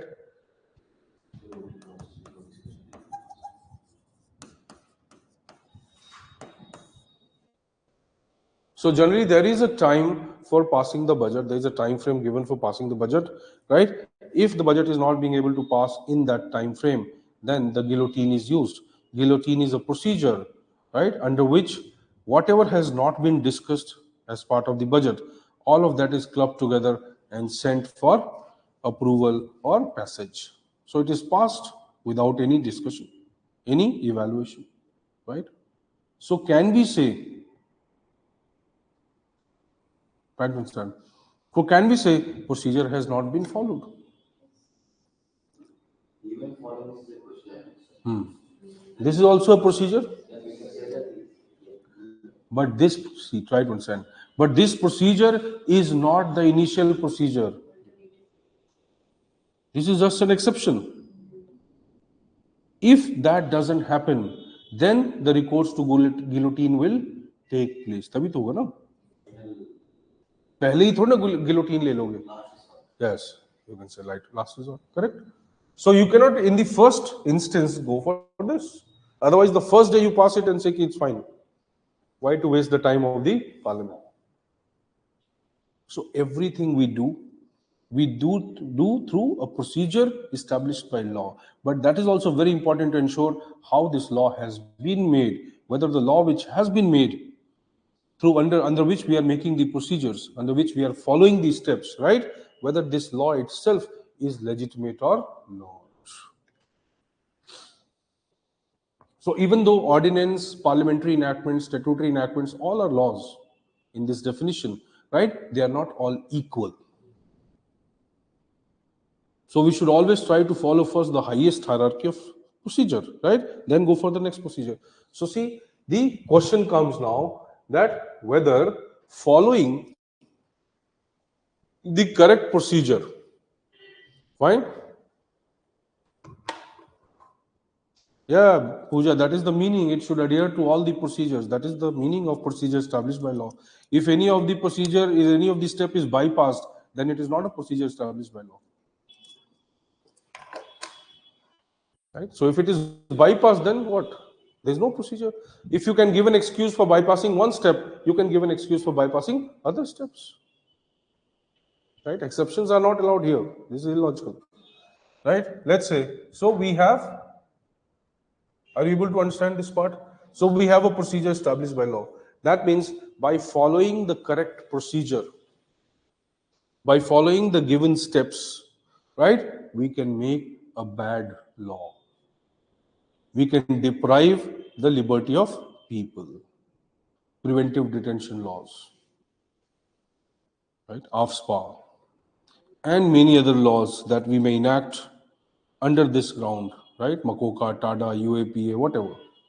Right? Look at this case where the High Court judge's vehicle was taken by the students, right, to take a vice chancellor. Vice chancellor was traveling 3-4 days back report. So vice chancellor from Delhi was traveling to, I think, MP, Madhya Pradesh, somewhere.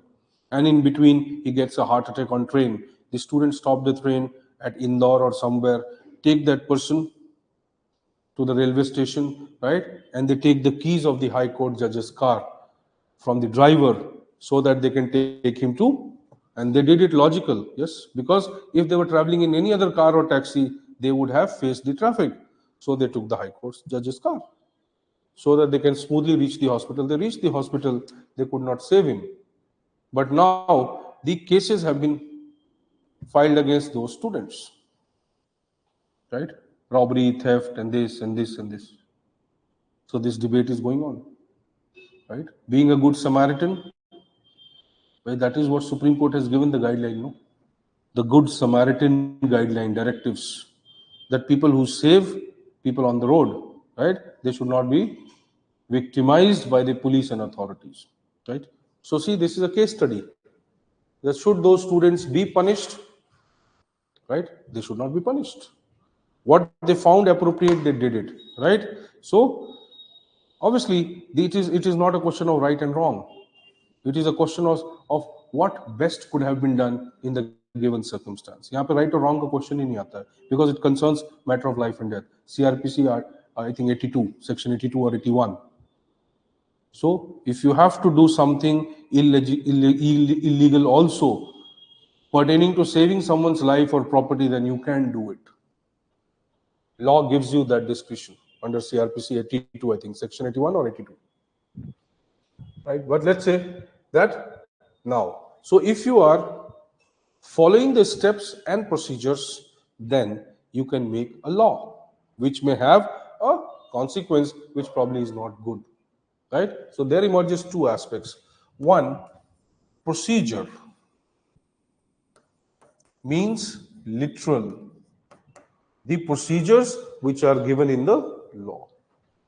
Right? One aspect is now the substance or the substantive nature. So every law has a procedural concern and it has a substantive concern. The substantive concern talks about the content of the law, right? Not just the procedures of the law of making the law, the content of the law, the nature of the law, right? This substantive nature of the law is now more of ethical evaluation, right? Procedure is more of technical evaluation.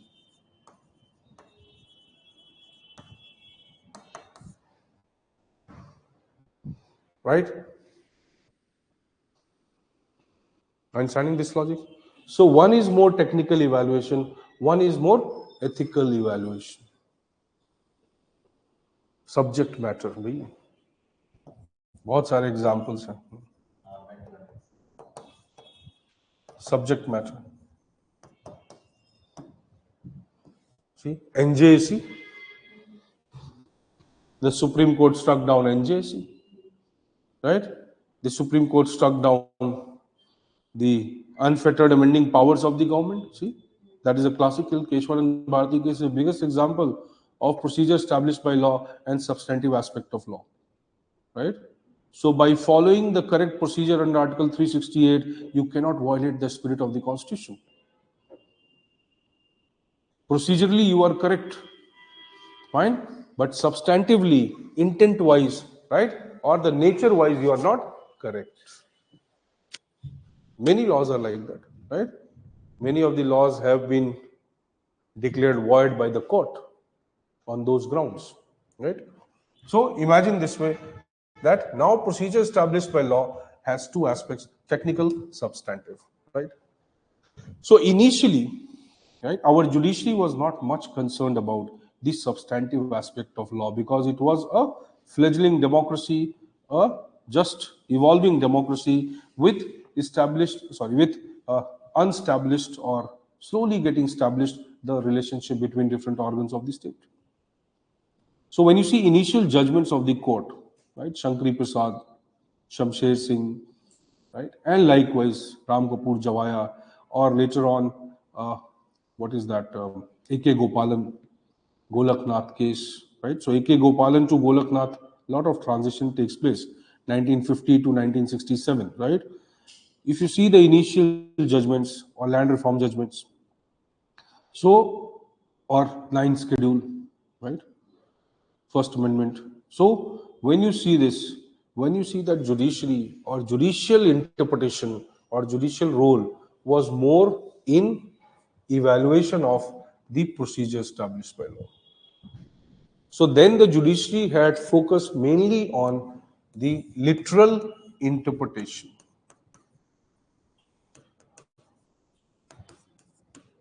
Right? This is also called the textual interpretation. The literal interpretation or textual interpretation from A.K. Gopalan to Golaknath, right? 1950 to 1967, till that judgment, the court's opinion was the literal interpretation. But then Indira Gandhi comes to power and things start changing, and then court also get irritated, and likewise. But later on, right, from this literal or textual interpretation of law started shifting to substantive interpretation, which is called liberal. So from literal to liberal, right? From textual to substantive. And this obviously very uniquely starts from Golaknath. But before, but beyond Golaknath, it gets logically established under Keshwanand Bharti case.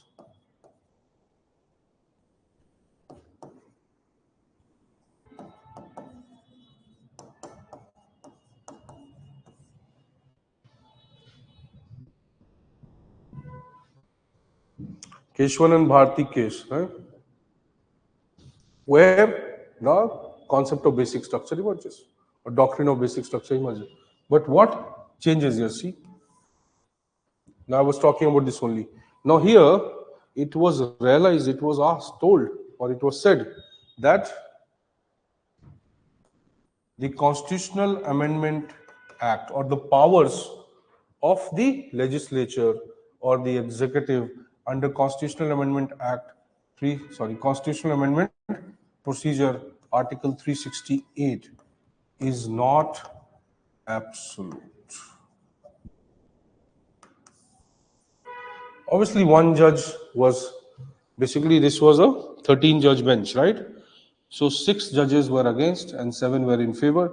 Only by thin majority they, right? So you can say 6 judges were conservative, and they still felt that the amendment can be used as it is a given procedure in the Constitution, and this procedure would have been given only with the intention to change the Constitution, or with the intention to amend the Constitution whenever needed. Right? But court said that no, this procedure is available, right? But this procedure, or following this procedure, you cannot change the very nature of the Constitution. You cannot change the spirit of the Constitution. That is the idea. Can procedure do everything? No. Then here it is established that no, procedure cannot do everything, right? Or you can say this way also, that in this, they agreed that amendment which is done here, right? These amendments, or Parliament's power to amend the Constitution, is not absolute. Or you can say this way, that the Parliament's power to amend the Constitution is absolute, subject to. So virtually it is not absolute. But when you see in the real sense, it is absolute, only with restriction.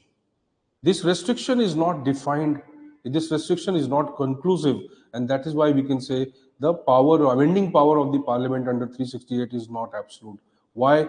Otherwise, if the restrictions were defined, right, if basic structure was defined, then apart from that, everything was absolute. But apart from this, you can do everything, right? If it was defined, if your father tells you, don't go to the backyard, right? Then it is defined, don't go to the backyard. Then you'll say, I'll go everywhere else, but I'll not go to the backyard, right? But if your father says that don't go outside the house, it is undefined, no? What is outside the house? Boundary? Or just outside the house, the building which is made, right? Or which side of the house should be treated as outside of the house? So judiciary did not define the basic structure. It identified the characteristics, certain premises indicated. So doctrine of basic structure is indicative, not exhaustive. If it was exhaustive, it would have become more easy for the Parliament or the government to misuse the procedure again, right? But now they cannot. So we can say, is doctrine of basic structure evolving concept? Yes, it is evolving concept. Is it subject to judicial creativity? Yes, it is. Right? And likewise. So let's say, so when they use the term कि भाई constitutional amendment, right, cannot do whatever it wants. If it wants to do, it can do, but subject to the basic structure. That means what happened? In that judgment, the constitutional amendment was also treated as a law. Understanding? So logically, now it comes under the definition of Article 13 as a consequence. Understanding? So it restricted the lawmaking power of the parliament. Fine, let us see. So the procedure established by law looks at certain things. One, the technicalities of the law. Other, the substance or the intent or the subject matter of the law. So what you cannot do directly, you cannot do indirectly. Doctrine of colorable legislation used by the Supreme Court. What you cannot do directly, you also cannot do indirectly. Fine. So पापा मैं love marriage कर लूं? नहीं. तो पापा मैं arrange वाले से पहले लव करके फिर मैरिज कर लूं? हाँ, अच्छा ठीक. Task is complete. So what you can't do directly, we all do this. What you cannot do directly, you also cannot do it indirectly.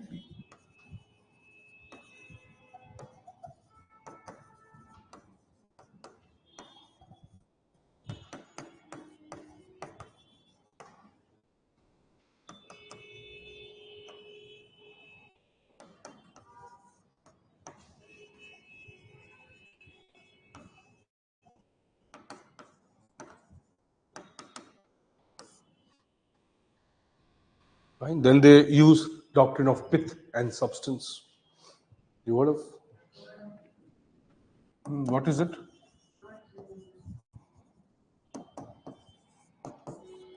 Basically, it is about judicial judgments, the content of any direction, pith and substance.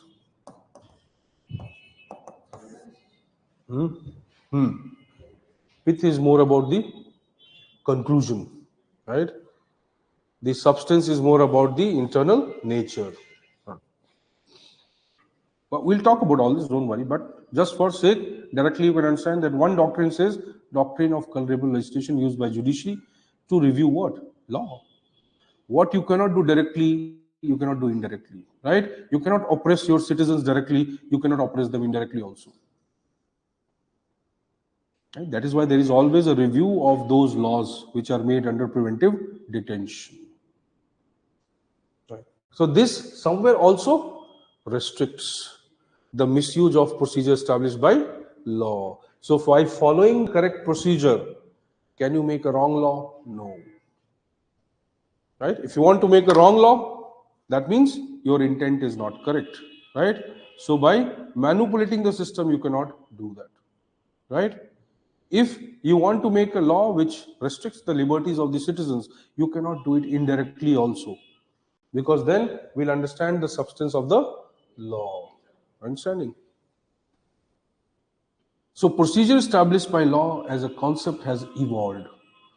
It believes, or then you go to Menka Gandhi case, right? Minerva Mills case. Then later on, 𝗟𝗲𝗿𝗲 case, right? Then there are so many SDM Jabalpur case or ADM Jabalpur case now reviewed recently, right? When the privacy and all those laws, liberty, individual liberty strengthened by the Supreme Court. So many judgments are there, right? Which can help us understand, track that how judiciary itself has evolved this concept of procedure established by law. In Menka Gandhi case, Keshwanand Bharti case, Fatima Bibi case, bringing the concept of constitutional morality, right? Many judgments it has talked about. Fatima Bibi was one of the first case where they highlighted. Even Keshwanand Bharti talks about constitutional morality. Why? There is something which is not visible, but you have to take that into consideration. Something which is hidden, but that is very much part of the spirit of the Constitution.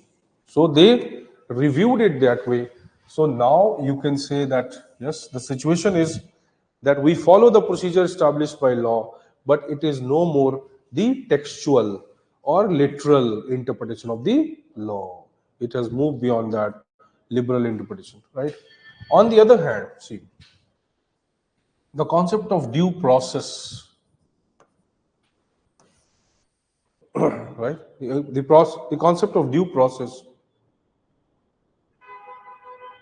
right?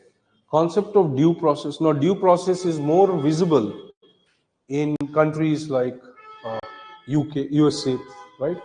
In countries like Israel, in countries like so many other countries, we see the due process. The due process is a more evolved idea compared to procedure established by law, right? Now, let us say due process to be followed. Right? Now, it says that there has to be, or there is right to be heard,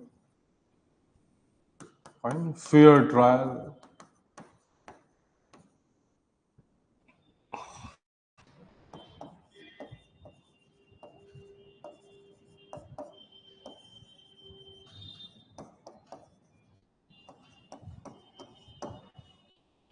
technical plus substantive aspect of the law.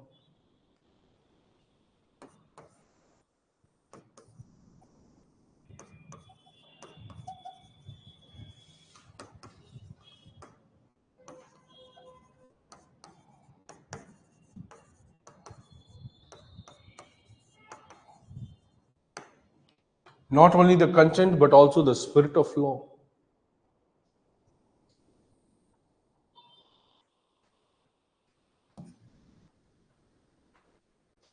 Now, see, the due process of law creates more parameters of evaluation now.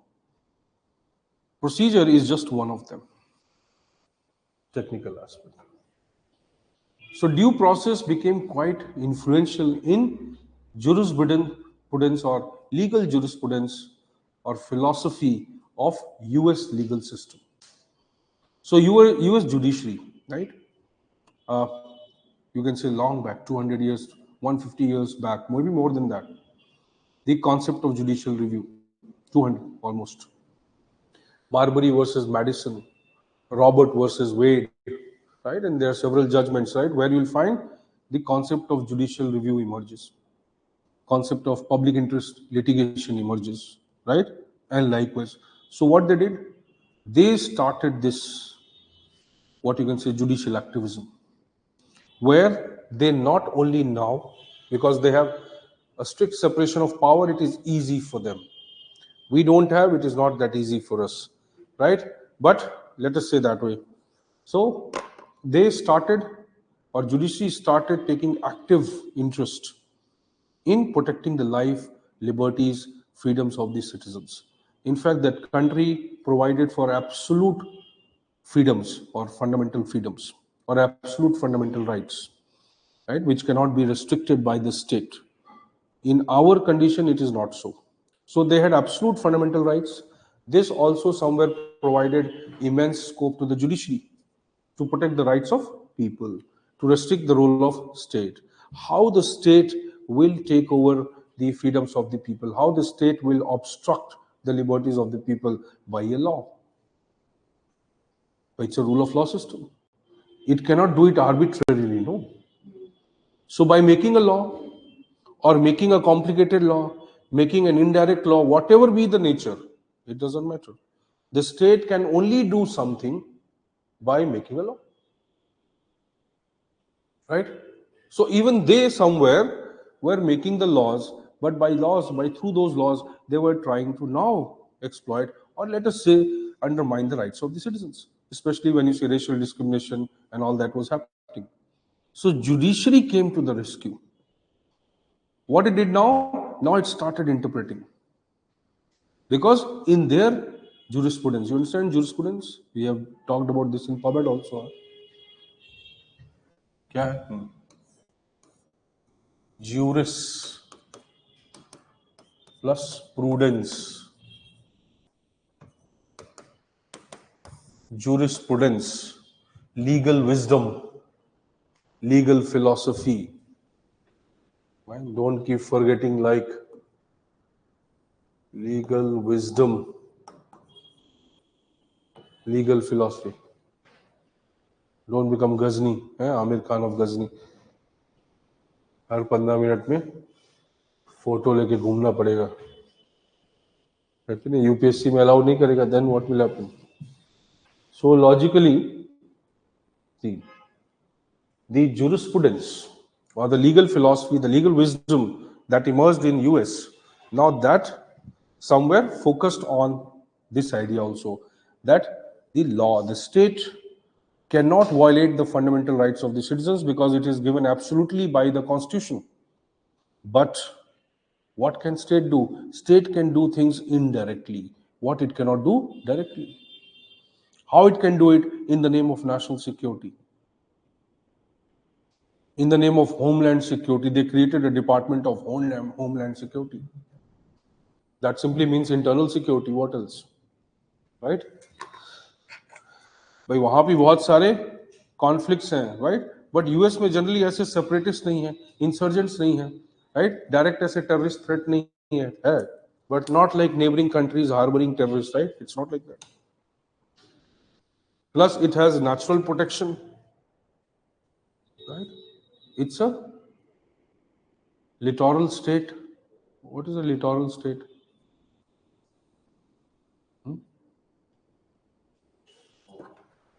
Hey, yaar, bhai.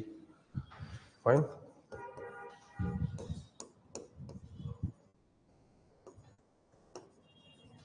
It looks like I will have to shift to Rajanagar only.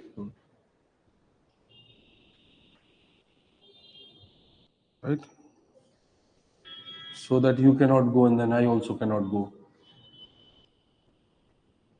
But I'm not getting, I need that captive crowd who are willing to go for that level, right? At least once in their life. If they have that ability, if they have that will. So if they want to go to that level, right? The extreme level, right? Where the human limits fail and the mental spirit starts. Right? So if we are willing to do that, then definitely cracking exam in 10 months is 10 months, yes, 10 months is possible. Not just cracking, right? Not cracking yourself, but cracking the UPSC. That's important. So when, what is that? Unidentified academy. But there's an unidentified academy, no? So when it says let's crack it, what it is saying? Crack the exam or crack yourself, right? Or crack their head. That is also important. So what are they referring to? That is not clear. So that is required.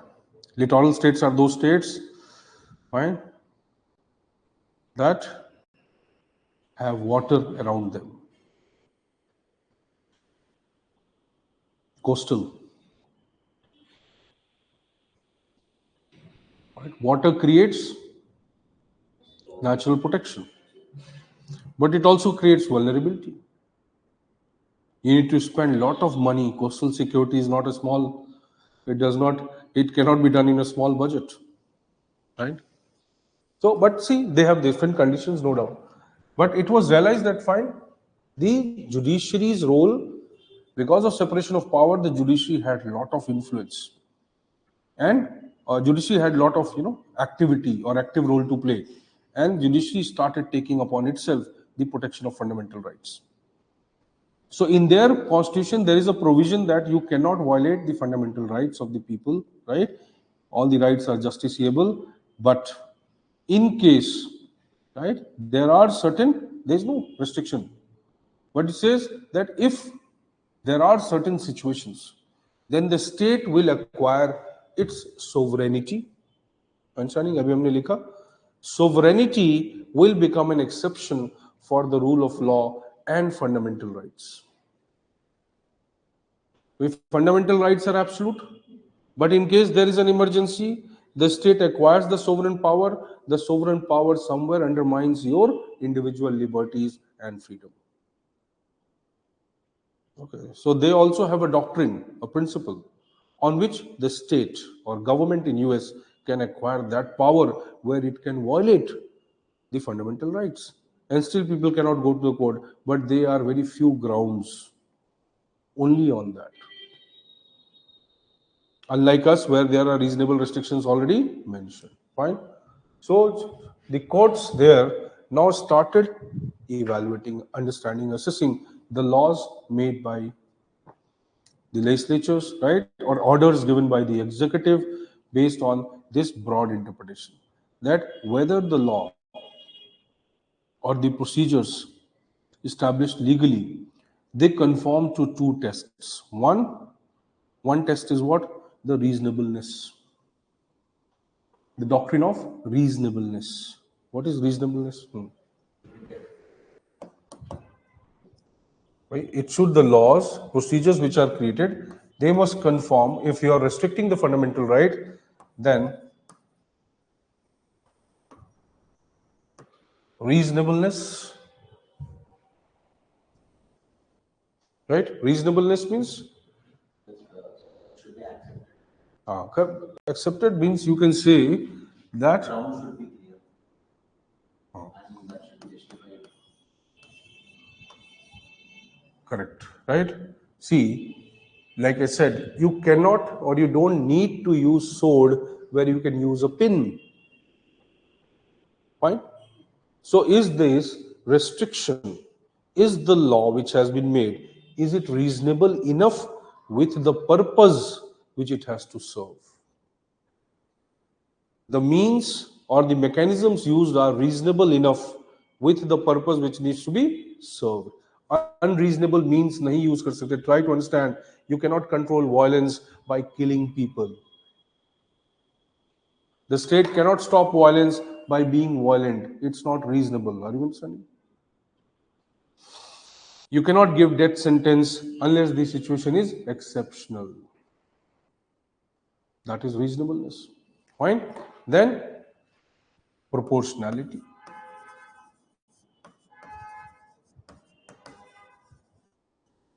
So there must be ground, right? And whatever you decide to do, that must be in sync with the purpose you want to serve, and proportionality, right? Technically, this relates more to the means and the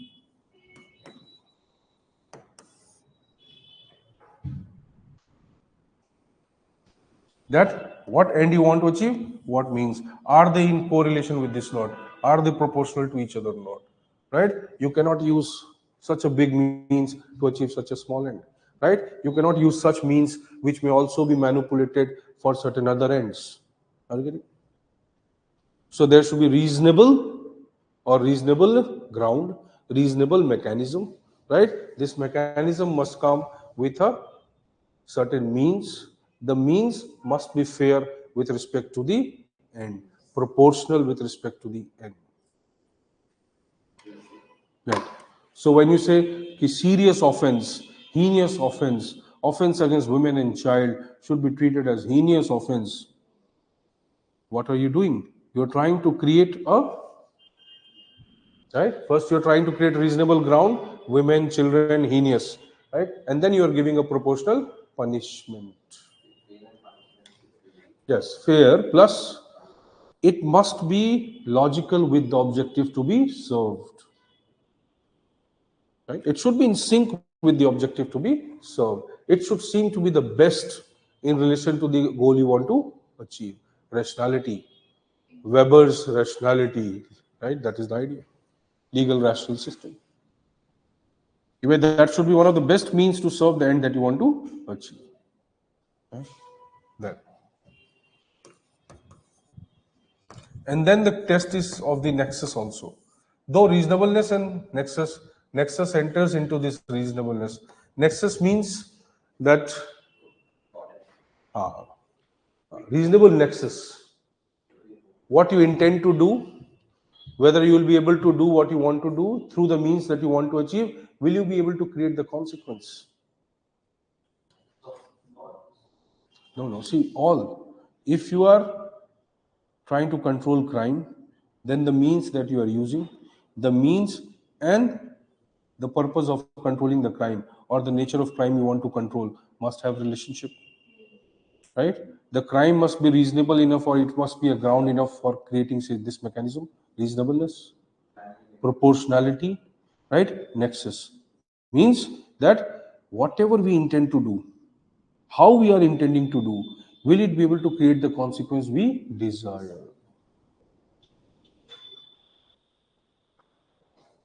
right?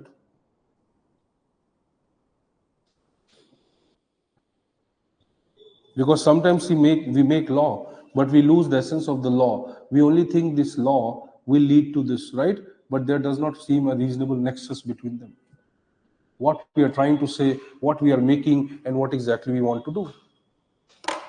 So if we say tomorrow we want uniform civil code, its purpose cannot be to enforce secularism, no. Yeah, because secularism and personal laws have existed in India.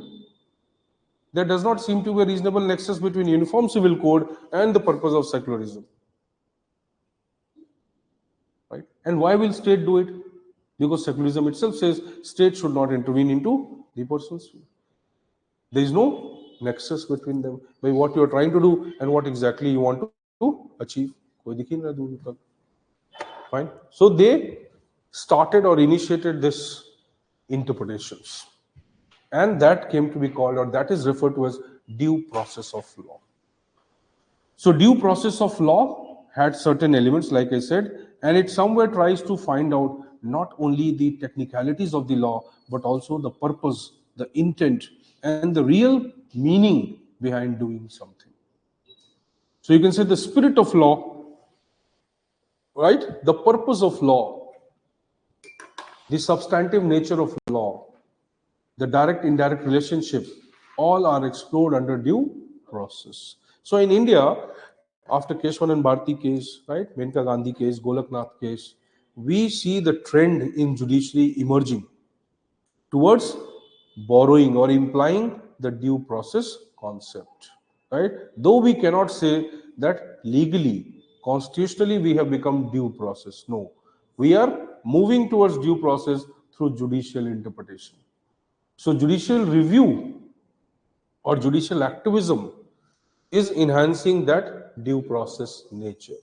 So we use a term that we are not exactly procedure established by law anymore, neither we are absolutely due process, but we are, yes, same, somewhere in between procedural due process.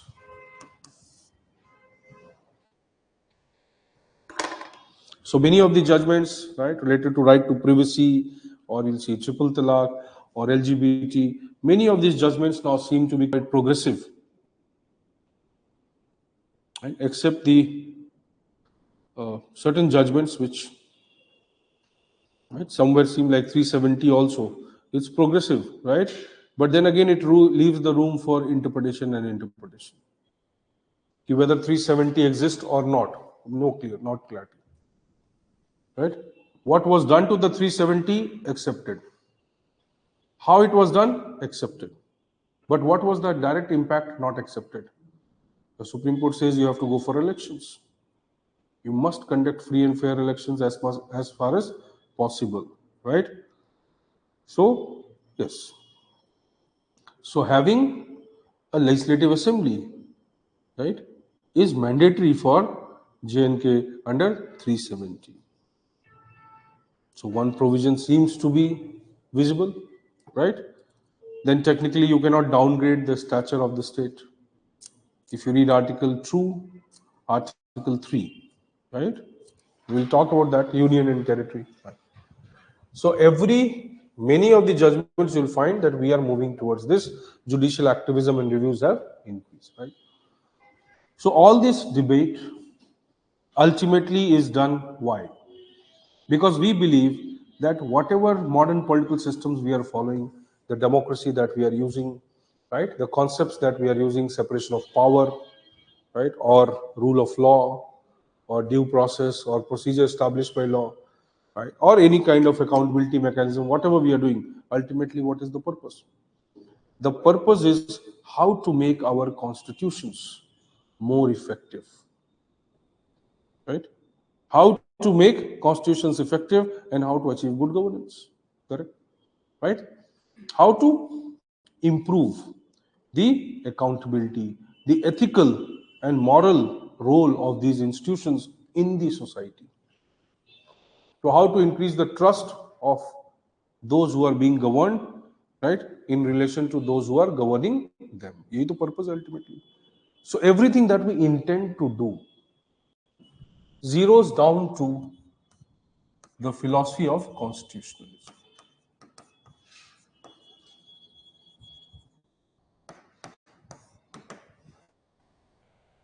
That is what the idea is, constitutionalism.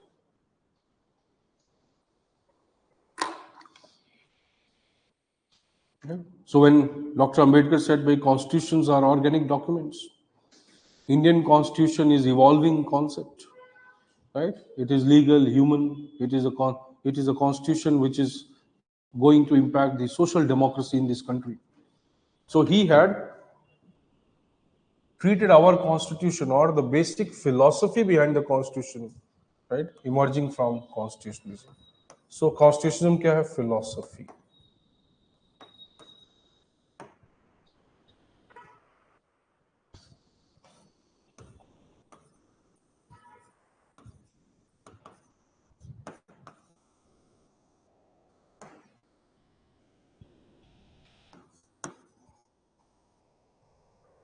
Ideological basis for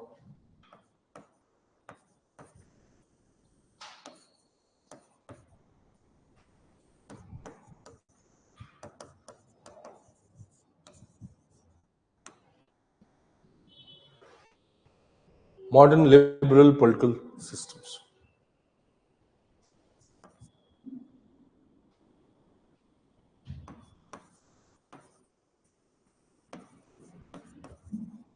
Based upon the underlying philosophy or underlying premises of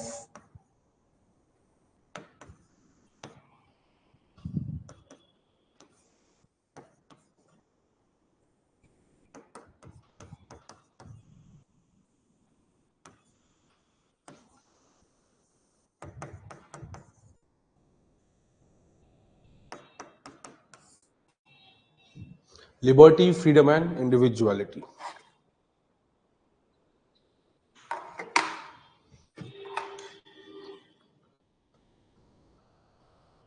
So ultimate purpose of constitutionalism as a philosophy, as a basic idea, is to establish the systems which are fair, is to establish systems where authority is needed but not misused, right? Where authority is used but does not violate the individual freedom.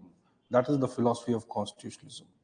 Now, there are two aspects of constitution. Many scholars have contributed. John Rawls, right? Bentham, Buchanan, and so many other scholars, right? If we talk about Dicey, somewhere also inspired by constitutionalism when he says equality before law. Every modern political philosopher who supports the idea of individual liberty and freedom, fundamental rights, they all support the idea of constitutionalism, right? So the constitutionalism is that premise on which we try to build this entire system, right? It generally has two notions. One, negative constitutionalism and positive constitutionalism. The negative constitutionalism talks about the restriction on the powers of the government. The belief that those who are in power will always misuse it.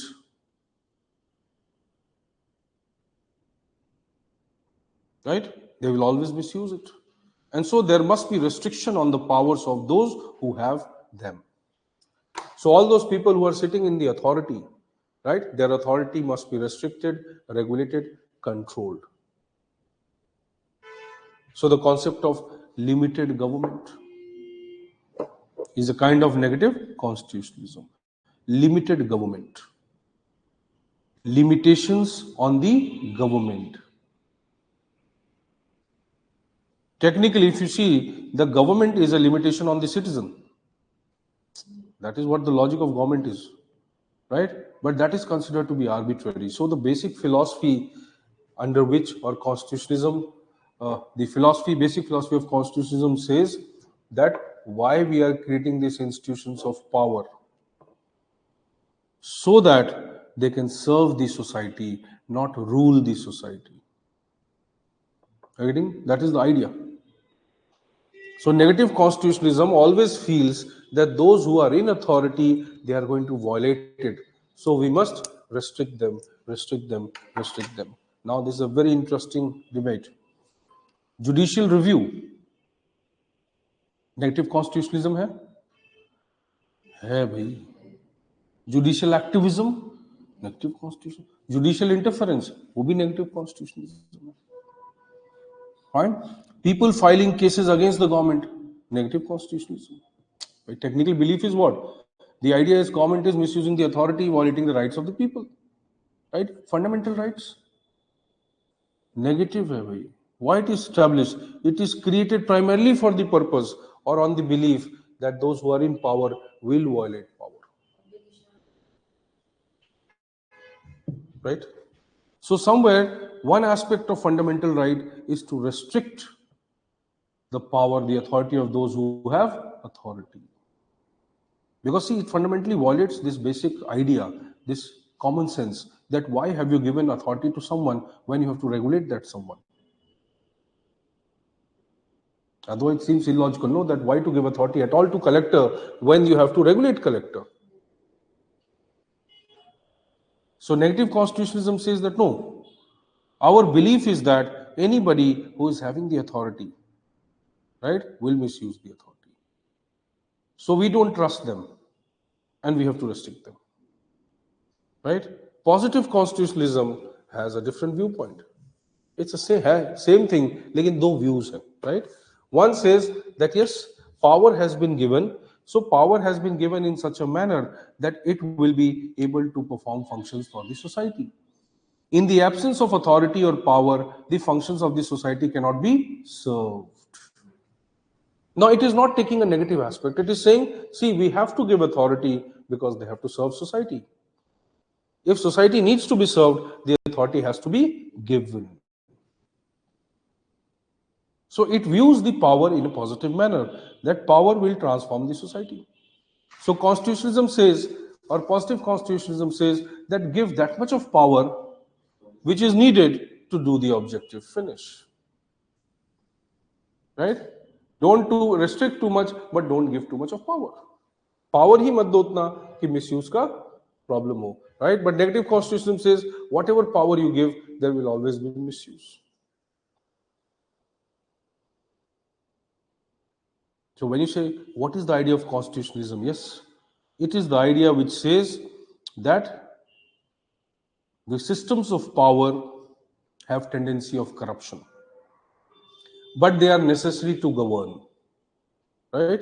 And so there is need to maintain a balance between the authority which is created, right, and the discretion which this authority can have while it is being used in the society. It balances this. So we say concept of limited government, right? Limited government means the government which is limited by law, by absence of discretion, by rule of law, by judicial control, yes. So if you have strong mechanisms of accountability and control over government, it's a limited government, right? So limitations over government and limited government, two different things. Right? Limitations can be imposed by so many things. Foreign limitations, globalization has limitations, multilateral institutions has limitations, right? But limited government is a different idea. Then, right? Then we say, okay, fine. There is a constitutional government. Now, constitutionalism is a much broader philosophy than constitution, right? Even if we don't have constitution, we can have constitutionalism, right? Because there is a philosophy, right? When I say if you don't have constitution, that does not mean there is no constitution. I'm trying to say if there is no written constitution, then also the philosophy of constitutionalism will exist. There can be a constitution, that means we can have a written constitution, but we may not have the philosophy of constitutionalism. Why? Because that constitution might not have limitations as we desire. That constitution might be giving excessive power to the government. That constitution may be created by a monarch, right, who wants to centralize the control in his own hands, right? Or maybe a dictatorial politician who comes and who changes the entire nature of constitution, creates a constitution which makes him a supreme leader, right? Putin, है कि नहीं? Putin ने ऐसे ही किया ना भाई, right? North Korea तो चलो डिक्टेटोरियल है, बट कॉन्स्टिट्यूशन वहां भी है, लॉ तो है ही ना, लॉ ऑफ द लैंड तो है ही. See, in fact they follow more law, legalism, they have lot of legalism but absence of legal spirit. Logic नहीं है, लॉज हैं, right? So you can imagine this way that constitutions can be there with the absence of constitutionalism. So it's not necessary that written constitution is a requirement for constitutionalism, right? So we use the word constitutional government now. So constitutionalism is a bigger idea than constitution, right? Constitutional government is also a bigger idea than the constitution. What is a constitutional government? A government, obviously, which is created by a constitution, right? But constitution is not the only source of the law. Conventions, traditions, okay, norms. There are so many other sources, judicial judgments, pronouncements, right, are also the sources of law. So everything that is written in the constitution, right, may be the fundamental law of the land, right? But that may not be the only source of the law. There can be diverse sources of the law.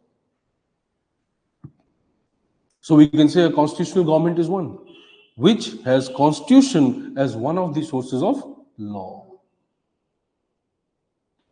To try to understand this logic, that means the accountability, the diversity of problems that a constitutional government can tackle is much more than a government which is just run by the constitution can tackle.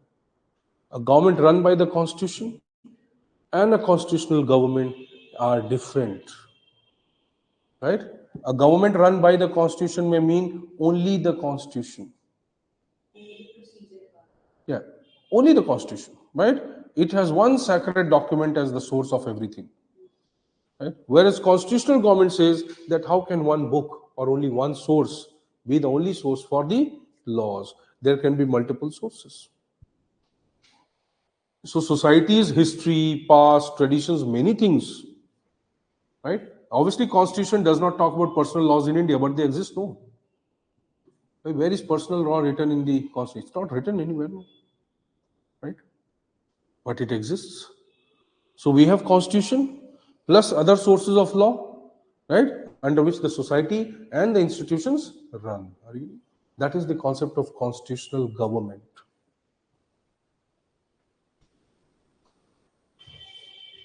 So government run by constitution and constitutional government, they are distinct. Yes, if constitution exists, correct, it will be good for a constitutional government, right? But that constitution must also be with the spirit of constitutionalism. Have you understood this? Yes. So constitutionalism emerges as a very important idea now in the modern political systems.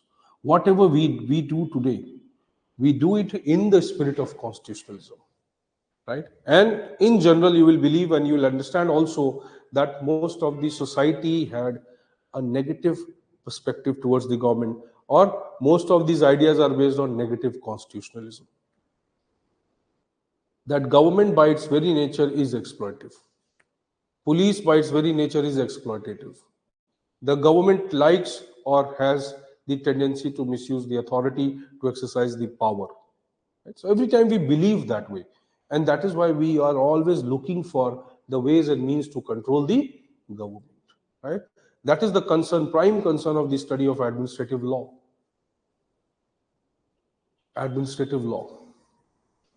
So whatever laws which deals with government and people, government, they are called public laws. Public laws.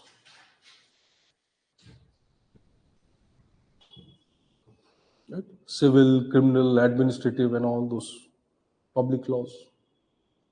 All that which deals with individuals and individuals, maybe individuals and private organizations, and private organizations, they are all called as the private law, contract law, right? Corporate laws, personal laws, property, right? Succession, marriage, divorce, they all fall under the private laws.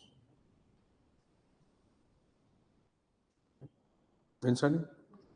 So your generally constitutional law, right?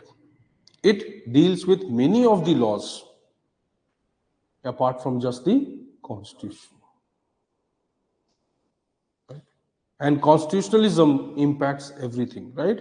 Not just what constitution has talked about, also whatever is not existing in the constitution. Fairness, yes, correct. Lack of misuse of authority. Even if personal laws are there, they should not misuse, they should not exploit people. So spirit of constitutionalism should be there also, even if it is not part of the direct constitutional law. Or sorry, it is not part of the direct constitution. So everything that we talk about comes here. Now, obviously, constitutionalism is enforced through many things. Like one of the fundamental for any political system, one is obviously to establish a constitution. Then, in that constitution, establish the fundamental rights. Most important, right? Define the state. Define the limits of the power of the state, and so many other things, right? So, and obviously how we define the state, how we define the limits of the power of the state, right? How we have defined state in Indian context. What is a state? What are the territories of the state? What is unions? Territories of the union? What are territories of the regional governments, right? How we can rearrange, arrange, alter this state. So we'll talk about all that, right? Tomorrow. You have understood this point? So maybe after a few days again, once we accumulate some more content, then we'll have questions likewise, right? So average we'll do. Every second day, some questions, 10, 5, 10, 8, whatever. But it will subsume all the previous concepts we have studied. So revision and study will go simultaneously. Right? Are you able to understand this? Fine. I just wanted to ask you related to constitution. So I think that because the power is to the people given to the constitution, not because it is just the ideal law. See, it is ideal. Why? Try to understand. Once people would have decided it, then at least they would have thought about it. No? So the day they decided to create, right, they would have been at their highest level of understanding of what they want to do. That is why they enacted it. So for that point of time, right, the highest level of commitment, morality,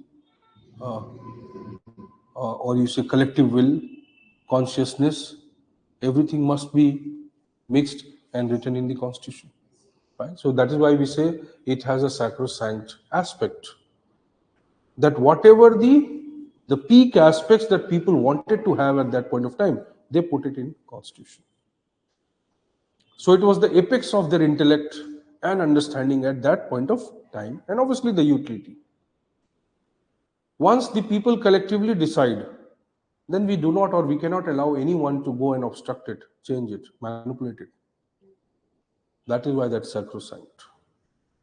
But you can say, right, we are not absolutely separation of power, we have judicial review, so how can constitution be sacrosanct?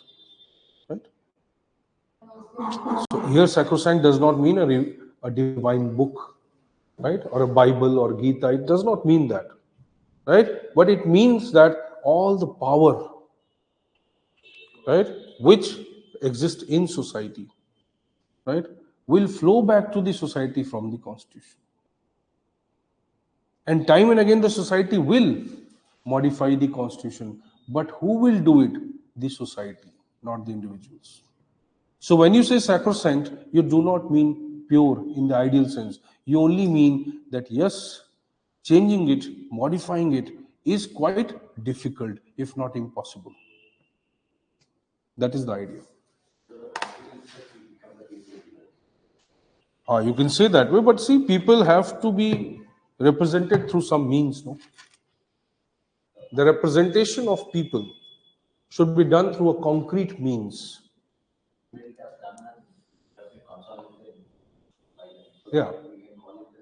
So that book is both, yes, conscience and the content, both.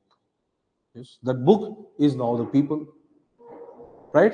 But try to understand, the book will always remain secondary to the people, because book has been created by the people. Right? Religion is the only thing that dominates people. Everything else that we have created is subject to our control. Right? So sacrosanct is a general term which talks about the difficulty of not being able to do it easily. Yes. But not the impossibility of not doing it ever. It's not that.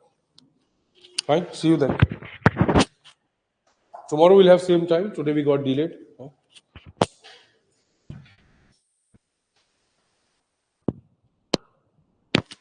11:30 only.